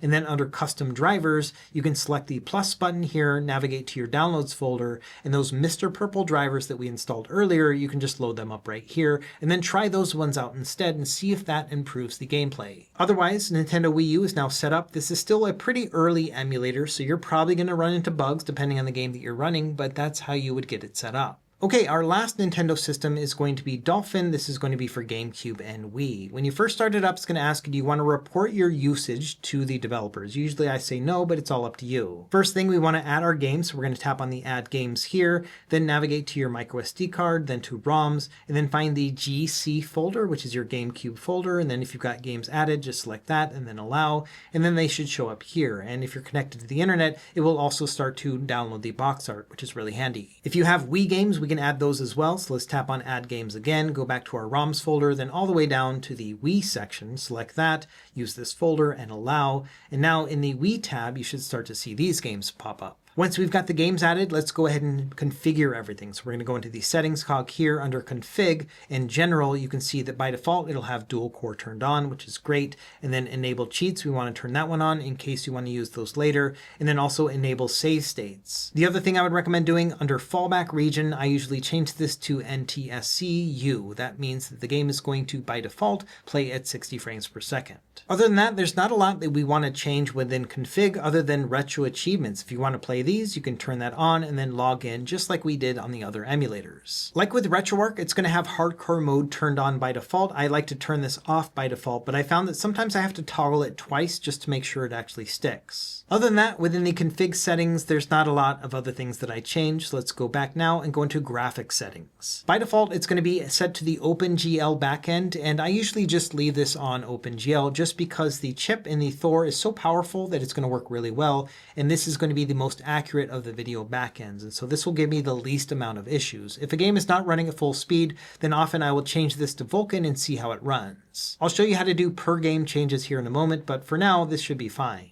Within here, I also like to compile shaders before starting. That means that I won't have as many stutters as I start to play the game. It will take a little bit longer for the game to load, but I think it's worth it. Under the enhancement section, I like to go into internal resolution and set this to a 3x resolution upscale. That's going to make it 1080p or a little bit higher than that. Other than that, I don't really mess with the other stuff. There are widescreen hacks for Dolphin, but I generally do not use them just because they often will create more problems than they will with something else like PS2. And so I often just play all my games in 4x3. Under the GPU driver option, you have the ability to install your own custom drivers, like the Mr. Purple turnip drivers that we had earlier, but this is only going to work under the Vulkan backend, and often I found that it hasn't really provided any improvements, and so generally I just don't use that, but you can do that if you would like. If you want to see your frames per second and stuff, that's going to be in the statistics section. So you could turn on FPS, frame timing, or like your percentage speed or the speed color. You can set all that up as well. It's all going to be up to you. And really that's it when it comes to graphics settings. So next we're going to get into the input. This is probably the biggest pain when it comes to Dolphin.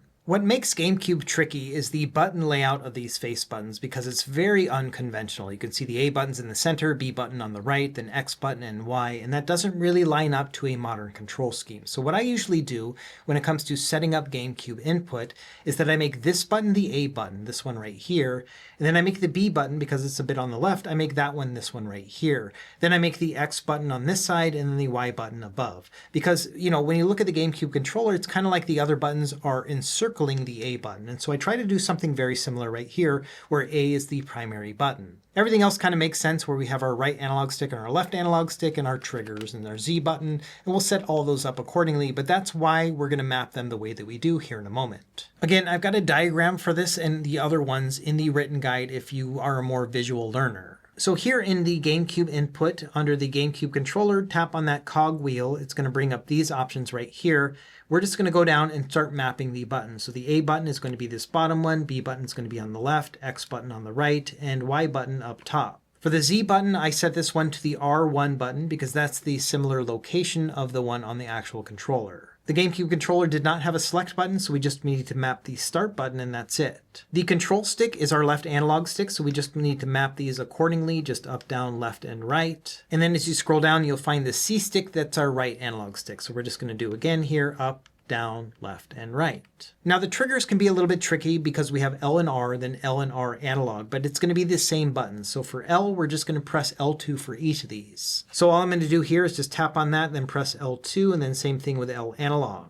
On the right side, same thing, we're going to press R, and then it's R2, and then R analog is R2 again, and now that's properly set up. Finally, we've got the D-pad, so this is just going to be up, down, left, and right, and that's it. And that's all you have to do for GameCube, so we're set up with that. Let's do Nintendo Wii next. This one is also quite tricky. The Wii was a very unique controller. We're not going to be able to enable all the things that you can think of. For example, playing like Wii Sports and swinging your device around like a racket. We're not going to be able to set that up, but we can at least set up like the Wiimote and the nunchuck controls, which is what we're going to focus on. And this is the diagram that I typically will use, where you can see that, for example, on the left side, we have our C and Z buttons. That's going to be our nunchuck inputs. And then we also use the left analog stick to be our nunchuck input. And that's because most people held the nunchuck in their left hand. On the right side, we have all the Wiimote buttons. So we have our A, B, and 1 and 2, which are all set up in the way that makes them a little bit more intuitive depending on the game that you're playing. And then the right analog stick will be our IR sensor, or the pointer for the Wiimote. So that's going to be the same as if you were moving the Wiimote on the TV. Another thing I like to set is the R1 button to be the same as shaking your Wiimote and the nunchuck. This is a necessary action in a lot of games, and so instead of having to shake your Thor around, you can just press R1. So let's go through and set that up. We're going to go into Wii Input and then go into the Settings cog, and then we're going to scroll down until we get to the Wii Remote section right here, and then under Buttons, we're going to map them accordingly. The A button is going to be your bottom button, the B button is going to be the left button, and then 1 is going to be your top button, and then 2 is your right button. I know that doesn't make a lot of sense as we're inputting it, but when you're actually playing a game, it's going to work pretty well. The plus and minus buttons are your select and start buttons, so that's pretty easy. And then same thing with the D-pad, this is all going to make intuitive sense. There are a bunch of different hotkeys, but the only one I really use is sideways toggle. I'm going to set this to R3, that means I'm going to press down on the right analog stick. This is going to be handy for certain games where you took the Wiimote and you put it on its side to actually play, so you're going to tap this to be able to change the inputs on it. Going back here, we're going to go into the motion simulation, and this is the pointer right here. That's your IR sensor, so we're going to set this up for the right analog stick. Again, up, down, left, and right. Also within the motion simulation is the shake, so we're going to set this all up to R1. There's different axes, but just set all 3 of these to R1. And that's it for the Wiimote setup. Now let's set up the nunchuck. So we're going to press on this cogwheel right here on the extension. The C button is going to be L1. The Z button is going to be L2. The stick right here is going to be your left analog stick. So again, here just up, down, left, and right. And then same thing here, that you also have the ability to shake the nunchuck. So we're going to set all these to R1 again. There's a bunch of other options within here. They're all motion based, but we're not going to mess with those. We're actually done setting up the nunchuck and the Wiimote. Now what we want to do is set up profiles so that depending on the game that you're playing, you're able to change that out. So we're going to go back up here. We're going to go into the profile section and we're going to give this a name. We're going to hit the save button right here under new profile. And I'm going to call this one Wiimote Nunchuck.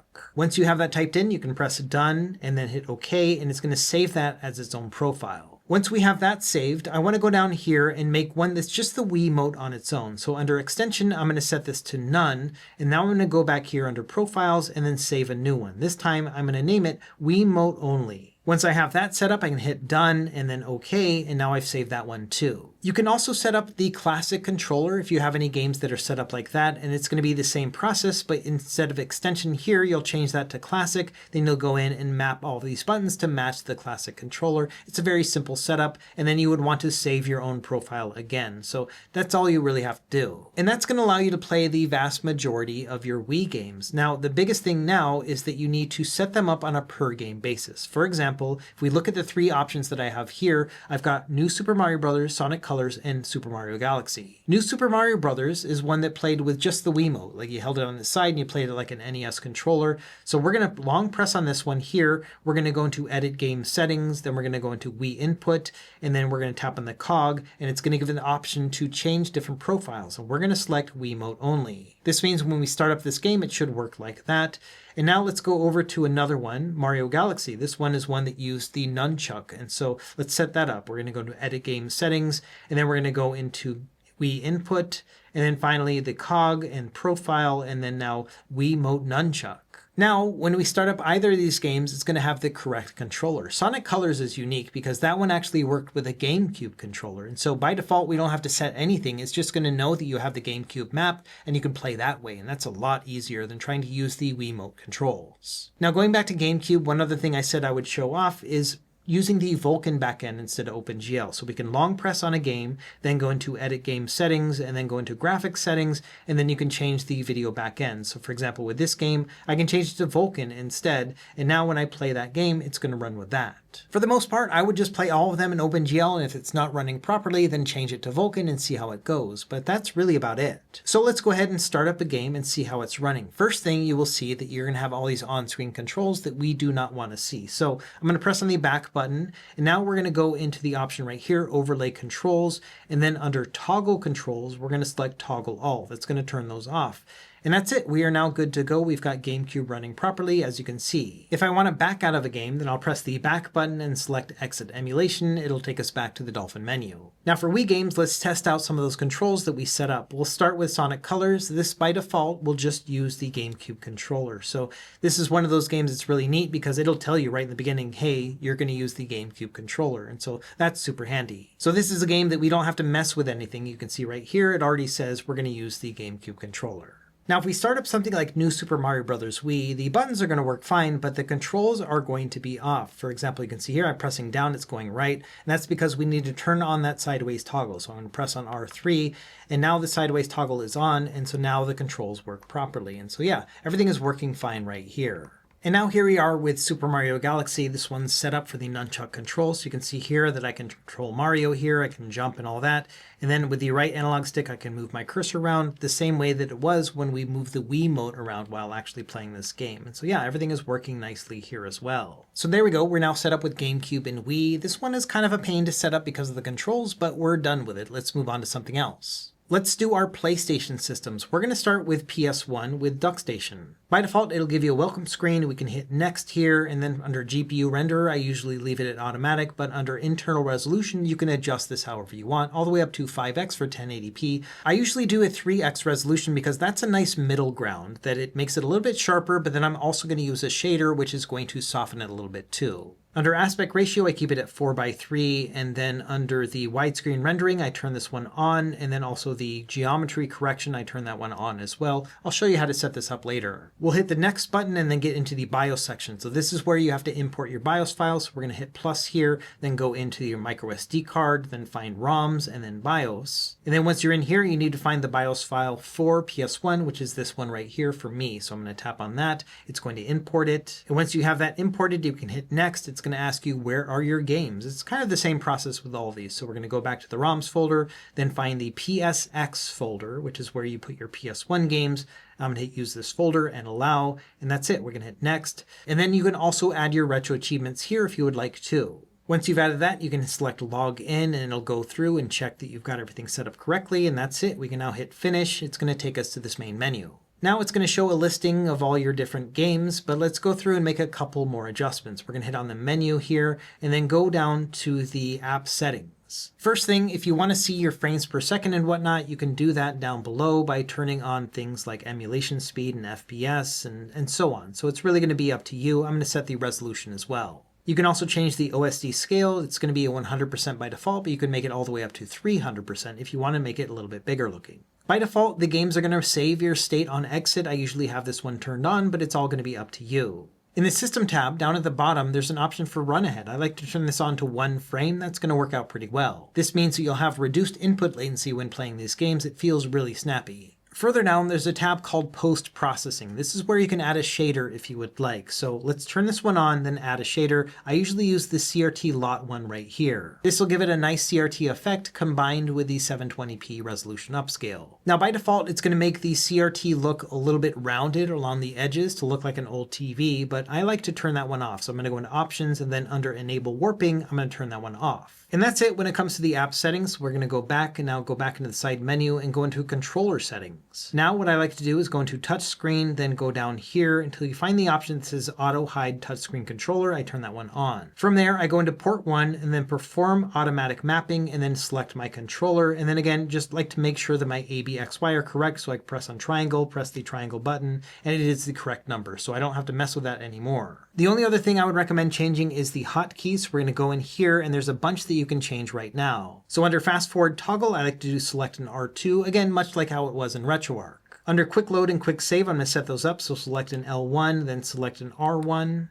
And then under toggle widescreen, I do this one a little bit differently. I press start and right. So that means I'm going to press start and then right, and that will adjust the widescreen on and off. You can also increase or decrease the resolution scale. Like I mentioned, by default, it's a 3x, but if you want to adjust it, you can have this go with the start button. So you can press start and up and then start and down. I've got a diagram for this one as well. It's the same thing we're going to do for PS2. And really, that's about it when it comes to hotkeys and the other settings, so we're just going to back out now and go back to the main menu. Now let's go ahead and start up a game, and the first thing you're going to see is the retro achievements if you have that logged in, and then you're ready to start playing. Now by default, the games are going to run at 4:3, but you may want to change that to make it work in widescreen. Not every game is going to work like that, but we did set it up with the hotkey. So I can press start and right, and this will toggle through the different aspect ratios. And so here I am running it in 16:9 by just toggling it left and right. It's really going to be up to you and what you prefer. But other than that, we now have PS1 working correctly, and so everything should be good to go. Let's move on to PS2 next. To exit out of a game, you're just going to press the back button and then exit game, and that's it. So now let's open up AetherSX2 and go through the setup process. It's going to be almost identical to DuckStation. So we're going to go through here. There's an FAQ. We can just hit next.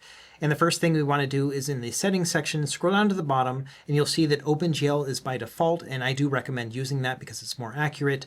And then for the upscaling setting, I like to set it to a 2.5x resolution, which will be 1080p. From there, we can hit next, and then it's going to ask us to import our BIOS. So we're going to tap on that. We're going to go to our microSD card, then go into the ROMs folder, then BIOS. And then here are the BIOS files that I'm using for PS2. So I'm going to tap on those ones, and then I'm going to select them. Once I have that set up, I'm going to hit next. It's going to ask us where are our games. So we're going to go back into the ROMs folder and then go into the PS2 folder. Once I found that, I'm going to hit use this folder and allow, and then hit next and then finish. And then it's going to find all of our games. And so now we want to go into the app settings and make a couple little tweaks. First thing, under general, you can do the same thing where if you want to see the frames per second and the speed and the resolution and so on, you can do that here. Next, under the graphics settings, I often like to go in here, and there's two options I like to turn on, which are widescreen patches and no interlacing patches. That means that if the game does have widescreen patches, it's going to play in 16:9, which is really handy. Other than that, you can also go in here and log into Retro Achievements if you would like, but that's all I really do within the app settings. So now back in the main menu, let's go into the controller settings and set up these controls. So same thing here, we're going to go into touch screen and then go down to hide with external controller, turn that one on. And then under port 1, we're going to do automatic mapping, Xbox controller, and it'll all map correctly on the Thor. From there, we can scroll over to the right, go into the hotkeys, and it's going to be very similar to what we've already done. So for toggle frame limit, I like to set this one to select an R2. For the quick load and quick save, I like to set these again to L1 for quick load and R1 for the quick save. You also have the ability to increase and decrease the upscaling, so we can do that again with the start button. So I'm going to do this, start and up for increase, and then start and down for decrease. You also have the ability to cycle the aspect ratio, which again I set for start and then right. Other than that, that's all I really changed for the hotkeys, and we're actually all set up for PS2. So now when we start up a game, like say for example God of War 2, a bunch of things are going to happen. We're going to have the interlacing and widescreen patches that will be turned on, and it'll also log into Retro Achievements if you logged in for that.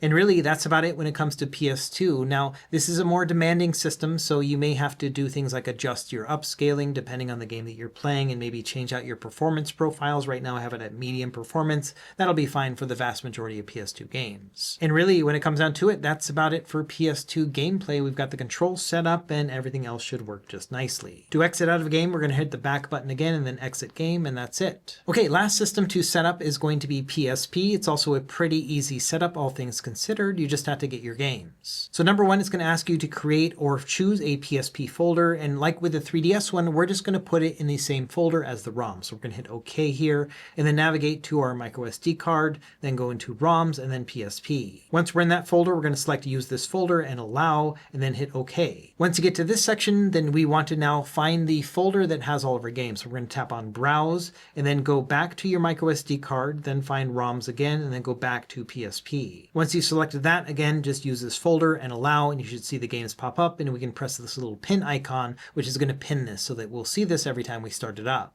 There's not a lot we need to change in the PSP one, but we can go into the settings here, and then under the rendering resolution, it's set to 2x by default, but we can actually do 4x because it's 1080p. If you want to see the frames per second, go all the way down to the bottom. There's an option for show the frames per second and show the speed, and so that'll show on the top right. Beyond that, we can go into the control section, and by default, it's going to have the on-screen touch controls. We can turn that one off.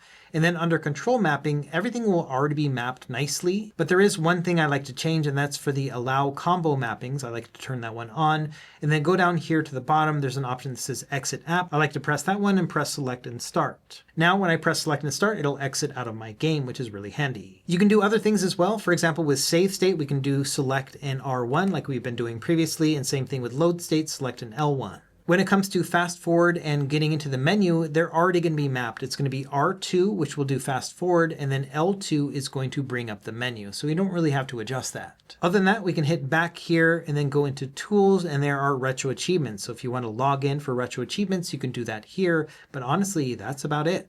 Other than that, that's really about it for PSP. So we can start up a game right here. If we've logged into retro achievements, they would pop up, but I haven't done that just yet. But yeah, that's about it. Like I mentioned before, if we press the L2 button, it'll bring up the menu if we want, and then also R2 will go into fast forward mode. So it's all going to be up to you, but yeah, this is mostly configured as it is right now. To exit out of a game, we just press select and start because we already set that up and everything is good. Now, we have basically configured all of our emulator apps. This was easily the longest part of the entire game, and we haven't even got to RetroArch yet. We're going to do the front end first and then RetroArch. So let's actually set up Cocoon next to bring this all together so we can navigate through our games and actually play them. I've got a whole guide about how to set up Cocoon, but I've actually learned quite a few things. They've made some updates since then, and so let's just go through it again from scratch, but I'm only going to do the very basics. So first thing, we want to start up the app, and it's going to give you a first time setup. It's going to walk you through all of this, so we're going to hit continue. It wants to set it up as your default launcher by default. We're not going to do that just yet, but we can do that later, so I'm going to hit skip for now. It also wants to track your playtime. This is all going to be up to you. You can either skip it or you can enable it. Let's go ahead and enable it so you can see what happens. We're just going to go in here and then hit permit usage access. So that way it can see how often you're playing your games. Once you've done that, you can hit OK, and it's going to ask you where can you put your data file, all of your game art and things like that. We're going to put it on the microSD card. That way, in case you ever have to use this on a different device, you have easy access to it. So we're going to select the directory, and now I'm going to navigate to the microSD card, and I'm going to make a folder right here. I'm going to call it Cocoon. Once I've made that folder, I'm going to select use this folder and allow, and that's it. From there, it's going to ask for some of your credentials so that it can get box art and do other things. For example, your Retro Achievements login, you can add that here. These are kind of a pain to set up, but you only have to do it one time, so let's just do it very quickly. So for Steam Grid DB API key, we're going to tap on this and you can see that it wants the API key from this database right here, which is going to allow us to pull a lot of really good box art. So what you want to do here is actually go to this website, SteamGridDB. So once you're at steamgriddb.com, what you want to do now is actually log in with your Steam credentials, because that's going to give you an API key. So we're going to tap on this login option right here. When that pops up, you're going to get a QR code to log in with Steam, just like it would with any other Steam related device. If you don't have a Steam account, you don't want to use this, that's fine as well. Once you've logged in, it's going to ask you to give it permission. We're going to hit sign in. And from there, now when you go back into this menu, it'll have your Steam username. So we're going to tap on this, and then we're going to go into Preferences. Once you have that selected, hit the X button, and now go under API, and you should see an API key. I'm going to try to blur that out so you don't see it. And I'm going to long press here, and then I'm going to select Copy, which is going to copy that API key. A lot of this is going to be blurry just because I don't want to show you the numbers, but I'm hoping you get what I mean. Once you have that copied, just go ahead and go back to Cocoon, then tap on this little window and then paste it in and hit done. From there, just go ahead and hit save, and that's it. You now have the Steam Grid DB. For Screen Scraper, it's easier. You just have to get your username and password from screenscraper.fr. If you don't have an account, you can just sign up for one for free, much like with Retro Achievements. Once you have that saved, let's now do the Retro Achievements login. This one's a little bit more involved than actually just using your username and password. You also need an API key. For this, you need to sign into retroachievements.org using your username and password like you already used, and then go into the settings, and there will be an API key that you'll find within the settings right here, and just go ahead and copy that. Once you've got that copied, go back to the Cocoon front end, and this time put in your username and then paste in the API key, and that's it. From there, you can just save it and you should be good to go. This is probably the hardest part of the entire setup because you need to get all these logins, but once you do it once, you're good to go. From there, you can hit continue, and now it's going to download a bunch of supported platforms and things like this. This can take several minutes. Once that's done, you can go ahead and hit continue, and now it's going to ask you how you want to set up this device, and this can be pretty important. For most people, you want to use these smart folders. That means you're going to have a folder for every system. For example, PSP will have its own folder and all the games will be within that. The simple mode would be only if you have a few games and you want to have all of them showing at once. You can still do that later on as well, which we'll do here too. So I'm going to have some of my favorites in the front menu, but then also folders for them. And so we're going to set it up with smart folders this time. So now I'm going to tap on that, and it's going to do the last thing, which is that it needs access to all of your ROM files. So we're going to grant access right here, hit OK, and then go back, and that's it. After that, it's going to ask you to select your ROM directory, which is all that work that we've been doing leading up to this, that ROMs folder. So we're going to select this right here, go back to our microSD card, find our ROMs folder, and then select use this folder and allow. From there, it's going to scan through all your systems and find all of your ROMs. You can see I have 467 files that I added between things like arcade and my home console systems and handhelds and so on. And again, depending on the size of your library, this may or may not take quite some time. Once that's done, we are good to go. We can now enter Cocoon. So now we can see that we have a bunch of different folders and different systems within it. And you can see that it's going to show them down below. And you can also press the Y button like this to actually swap between the two. So you can have all of your folders down below and then see them up above. This usually is what people like to see when they're using it on the Thor. It kind of reminds you of a Nintendo 3DS at this point, but obviously we don't have any sort of fancy box art or anything else just yet. So first thing, let's go into the settings. We're going to press start twice, which will bring up the Cocoon settings.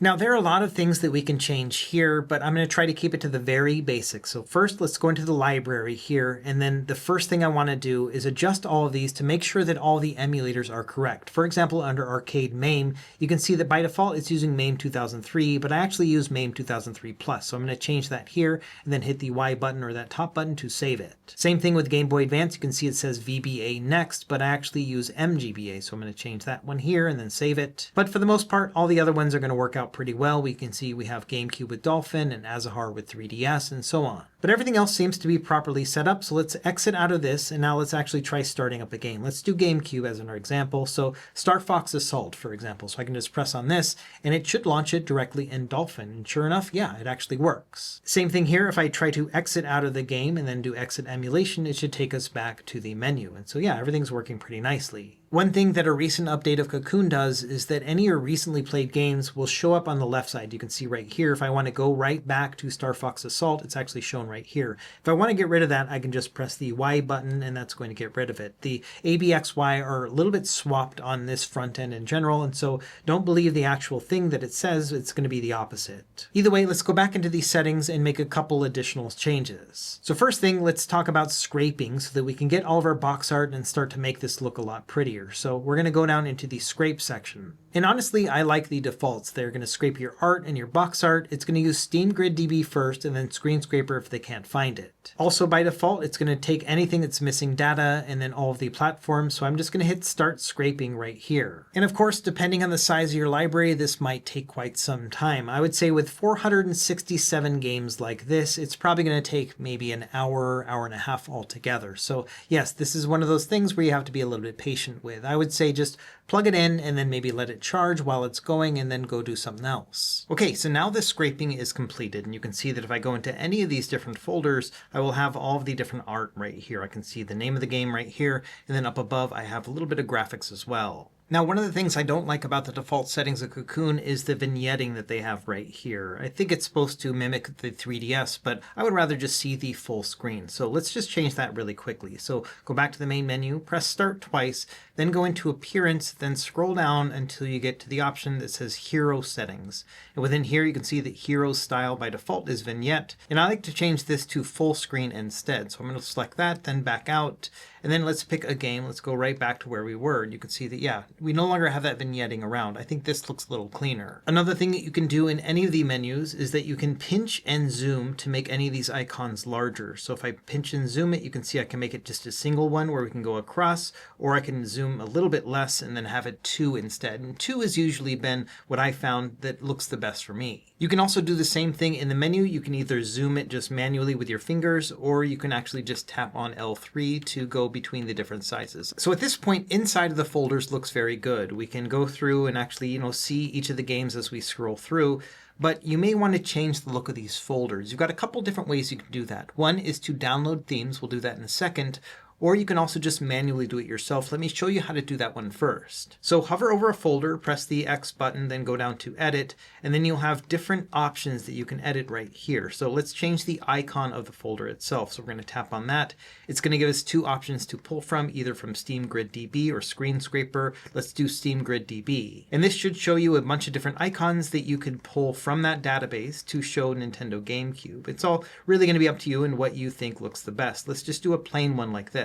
Beyond that, we can also change out what's above. So this is going to be called the hero. So we can do the same exact thing here where we're just going to scrape and look for this. And I say we just use this purple background right here. And then finally, we have what they call the logo. The logo is going to go over the hero itself.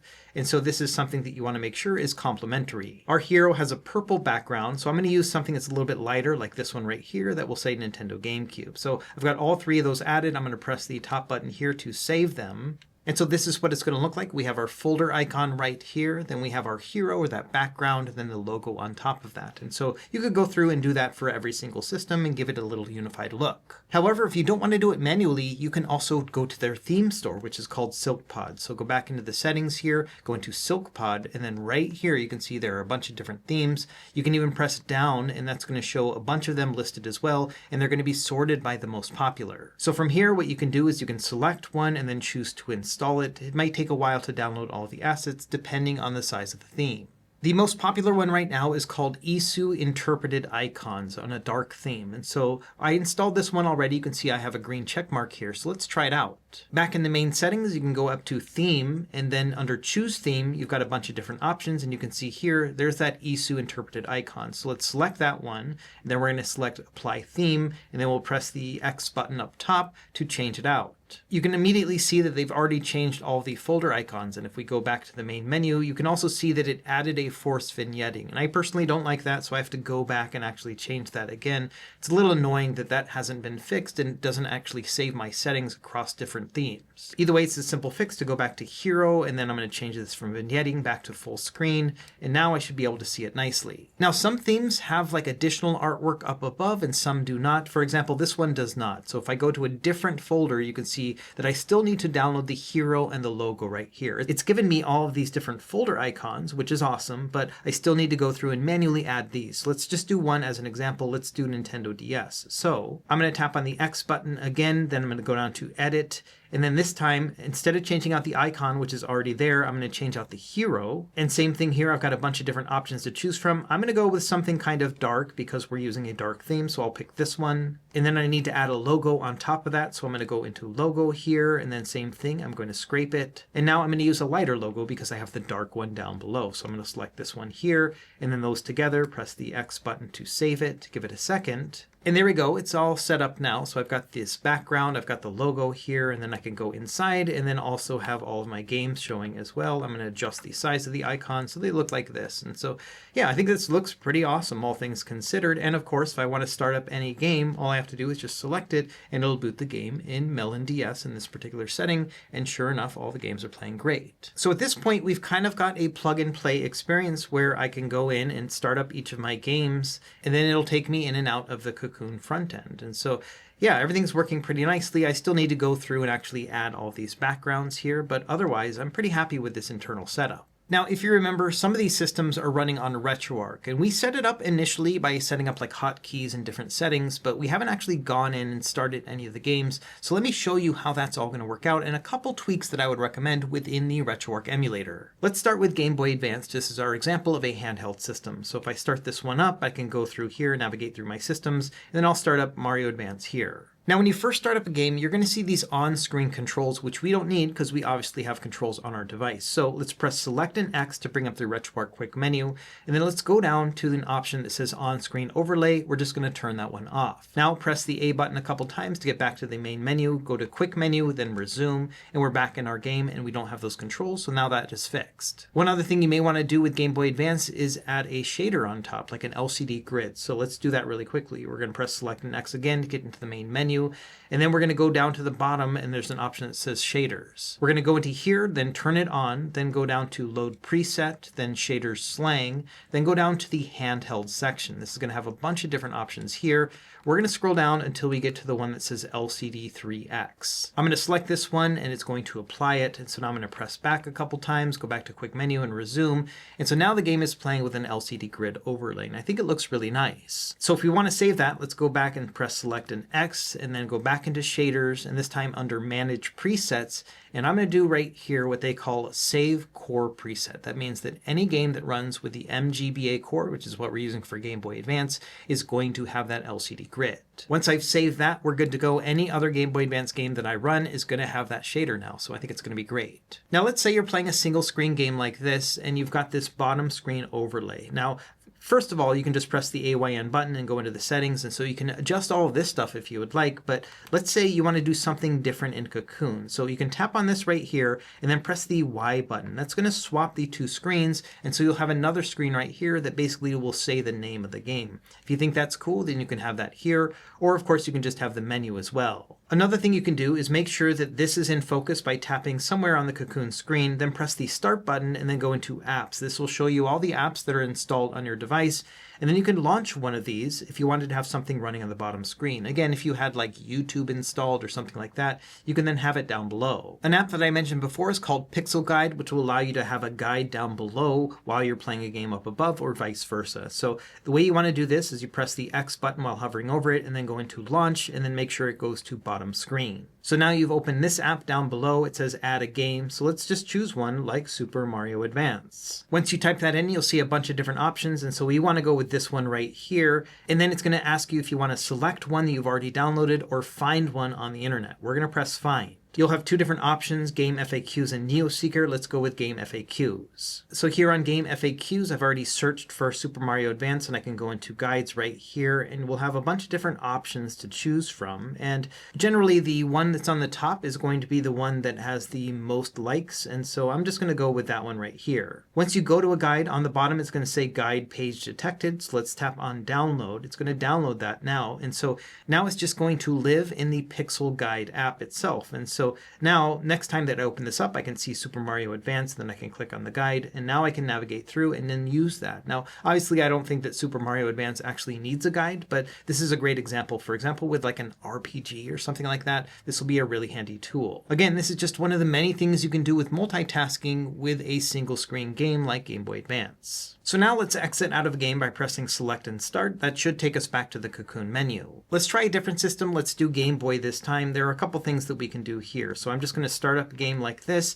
And the first thing you will see that it's going to be in black and white. You'll also see the boot logo. That's because we loaded up those BIOS files. So let's change this so that it's not black and white. We're going to press select and X to get into the main menu again. And now we're going to go into core options, and under GB colorization, we're going to change this to internal. Once we have that set for the internal palette, you got a bunch of options like DMG or Game Boy Pocket. I'm going to use this one right here, TWB64 Pack 1. And then down below that, we have an option that says TWP64 Pack 1 Palette. And I'm going to scroll down till I get to number 28. That one is my favorite. It's called Game.com version. Once I have that set, I'm going to press back a couple times to get into the quick menu again and then resume. And now you can see I have this nice green, like somewhat DMG style look to it.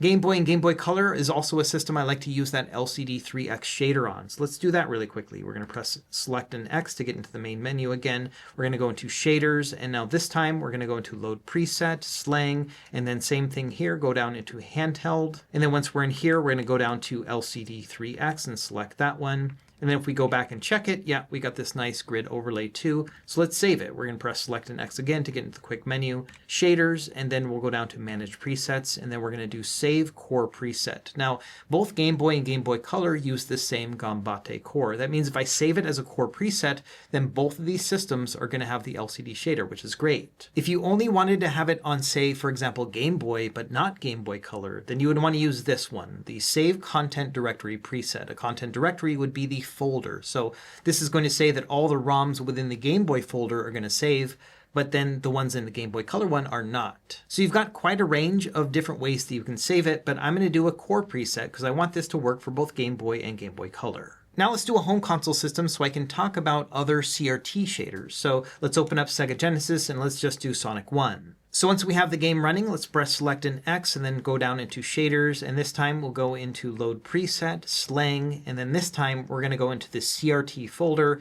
and you've got a bunch of different CRT shaders that you can use. Let's go with one of my favorites to use with the Thor, which is called CRT Geom Deluxe. Once I have this one set, we can then go back and then quick menu and resume. And so this is what it's going to look like. I really like it. But there's one thing that you may or may not like, and that it has roundedness around it. Like we talked about with PlayStation 1, sometimes I don't like that distortion there. So let me show you how to turn that off with this particular shader. We're going to press select and X, and then we're going to go into shaders again, but this time into shader parameters. And there's an option, if we go down a little bit, that says enable curvature, and it's set to on, which is 1 in this case.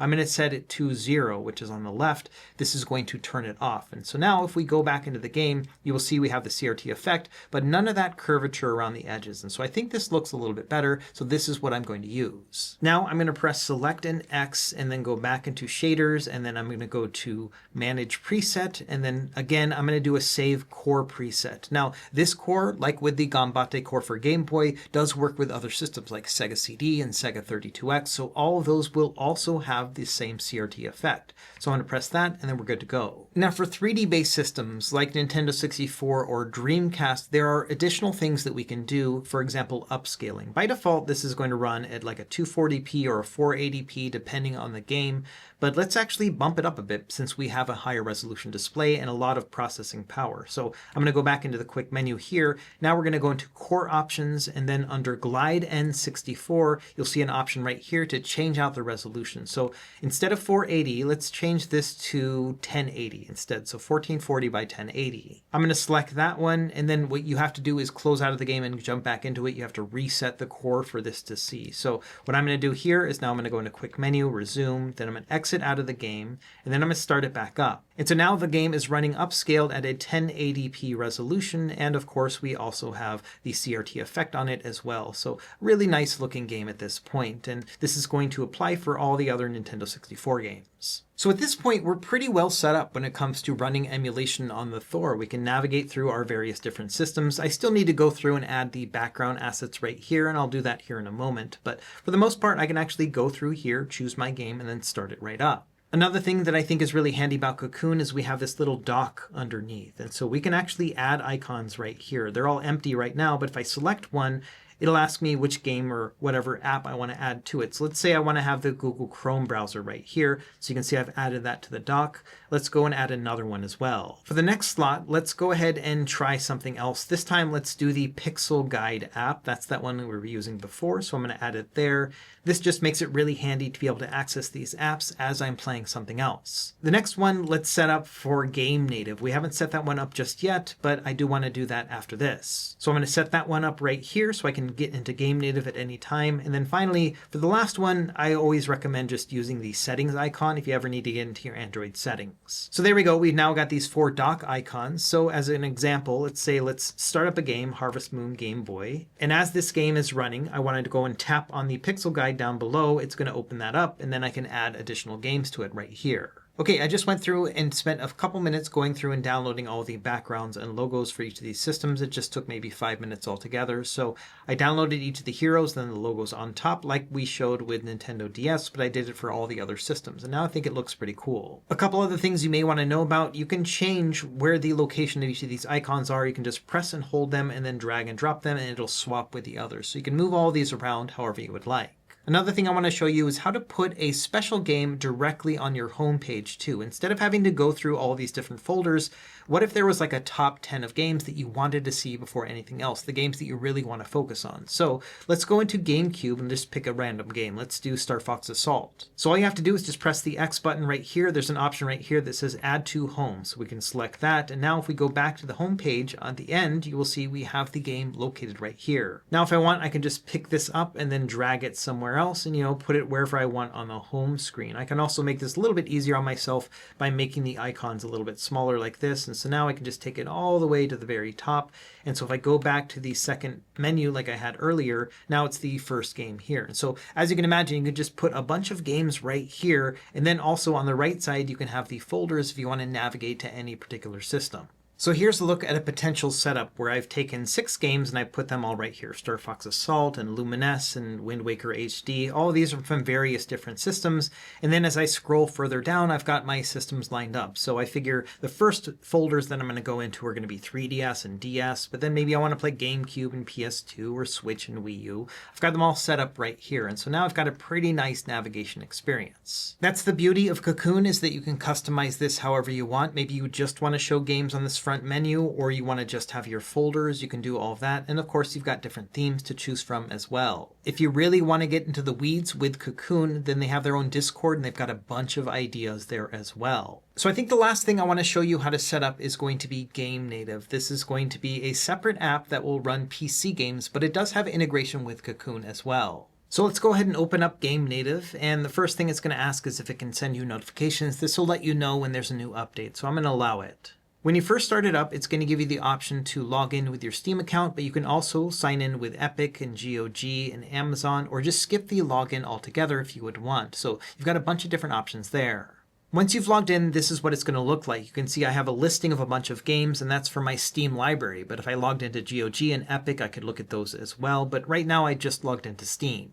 With many of these games, you're going to see a green check mark that says compatible next to it. That means that somebody in the community has basically tested this and said that it is working with their device with this particular chipset. And so chances are any of these games with a green check mark may work just right out of the gate. These PC gaming apps are still a work in progress, so I would not expect 100% compatibility, but it gets better every single day. So let's test this out with a couple games. I'm just going to do really lightweight ones that have small file sizes like Animal Well. This one's only 33 megabytes, so I'm going to click install here and then install again. It will then start the download process. It should only take a few seconds because this one is so small. After that, we can hit play. The first time you start up any game, it might take a while because it's going to download a bunch of additional files in the background, but you only have to really do this the first time you start it up. After all that's downloaded, it'll start the booting process, and sometimes it won't boot that first time. For example, right there, you can see that it actually crashed. However, this time you can see the second time around it is running correctly. So sometimes, yeah, just give it a 2 or 3 times and usually it'll run.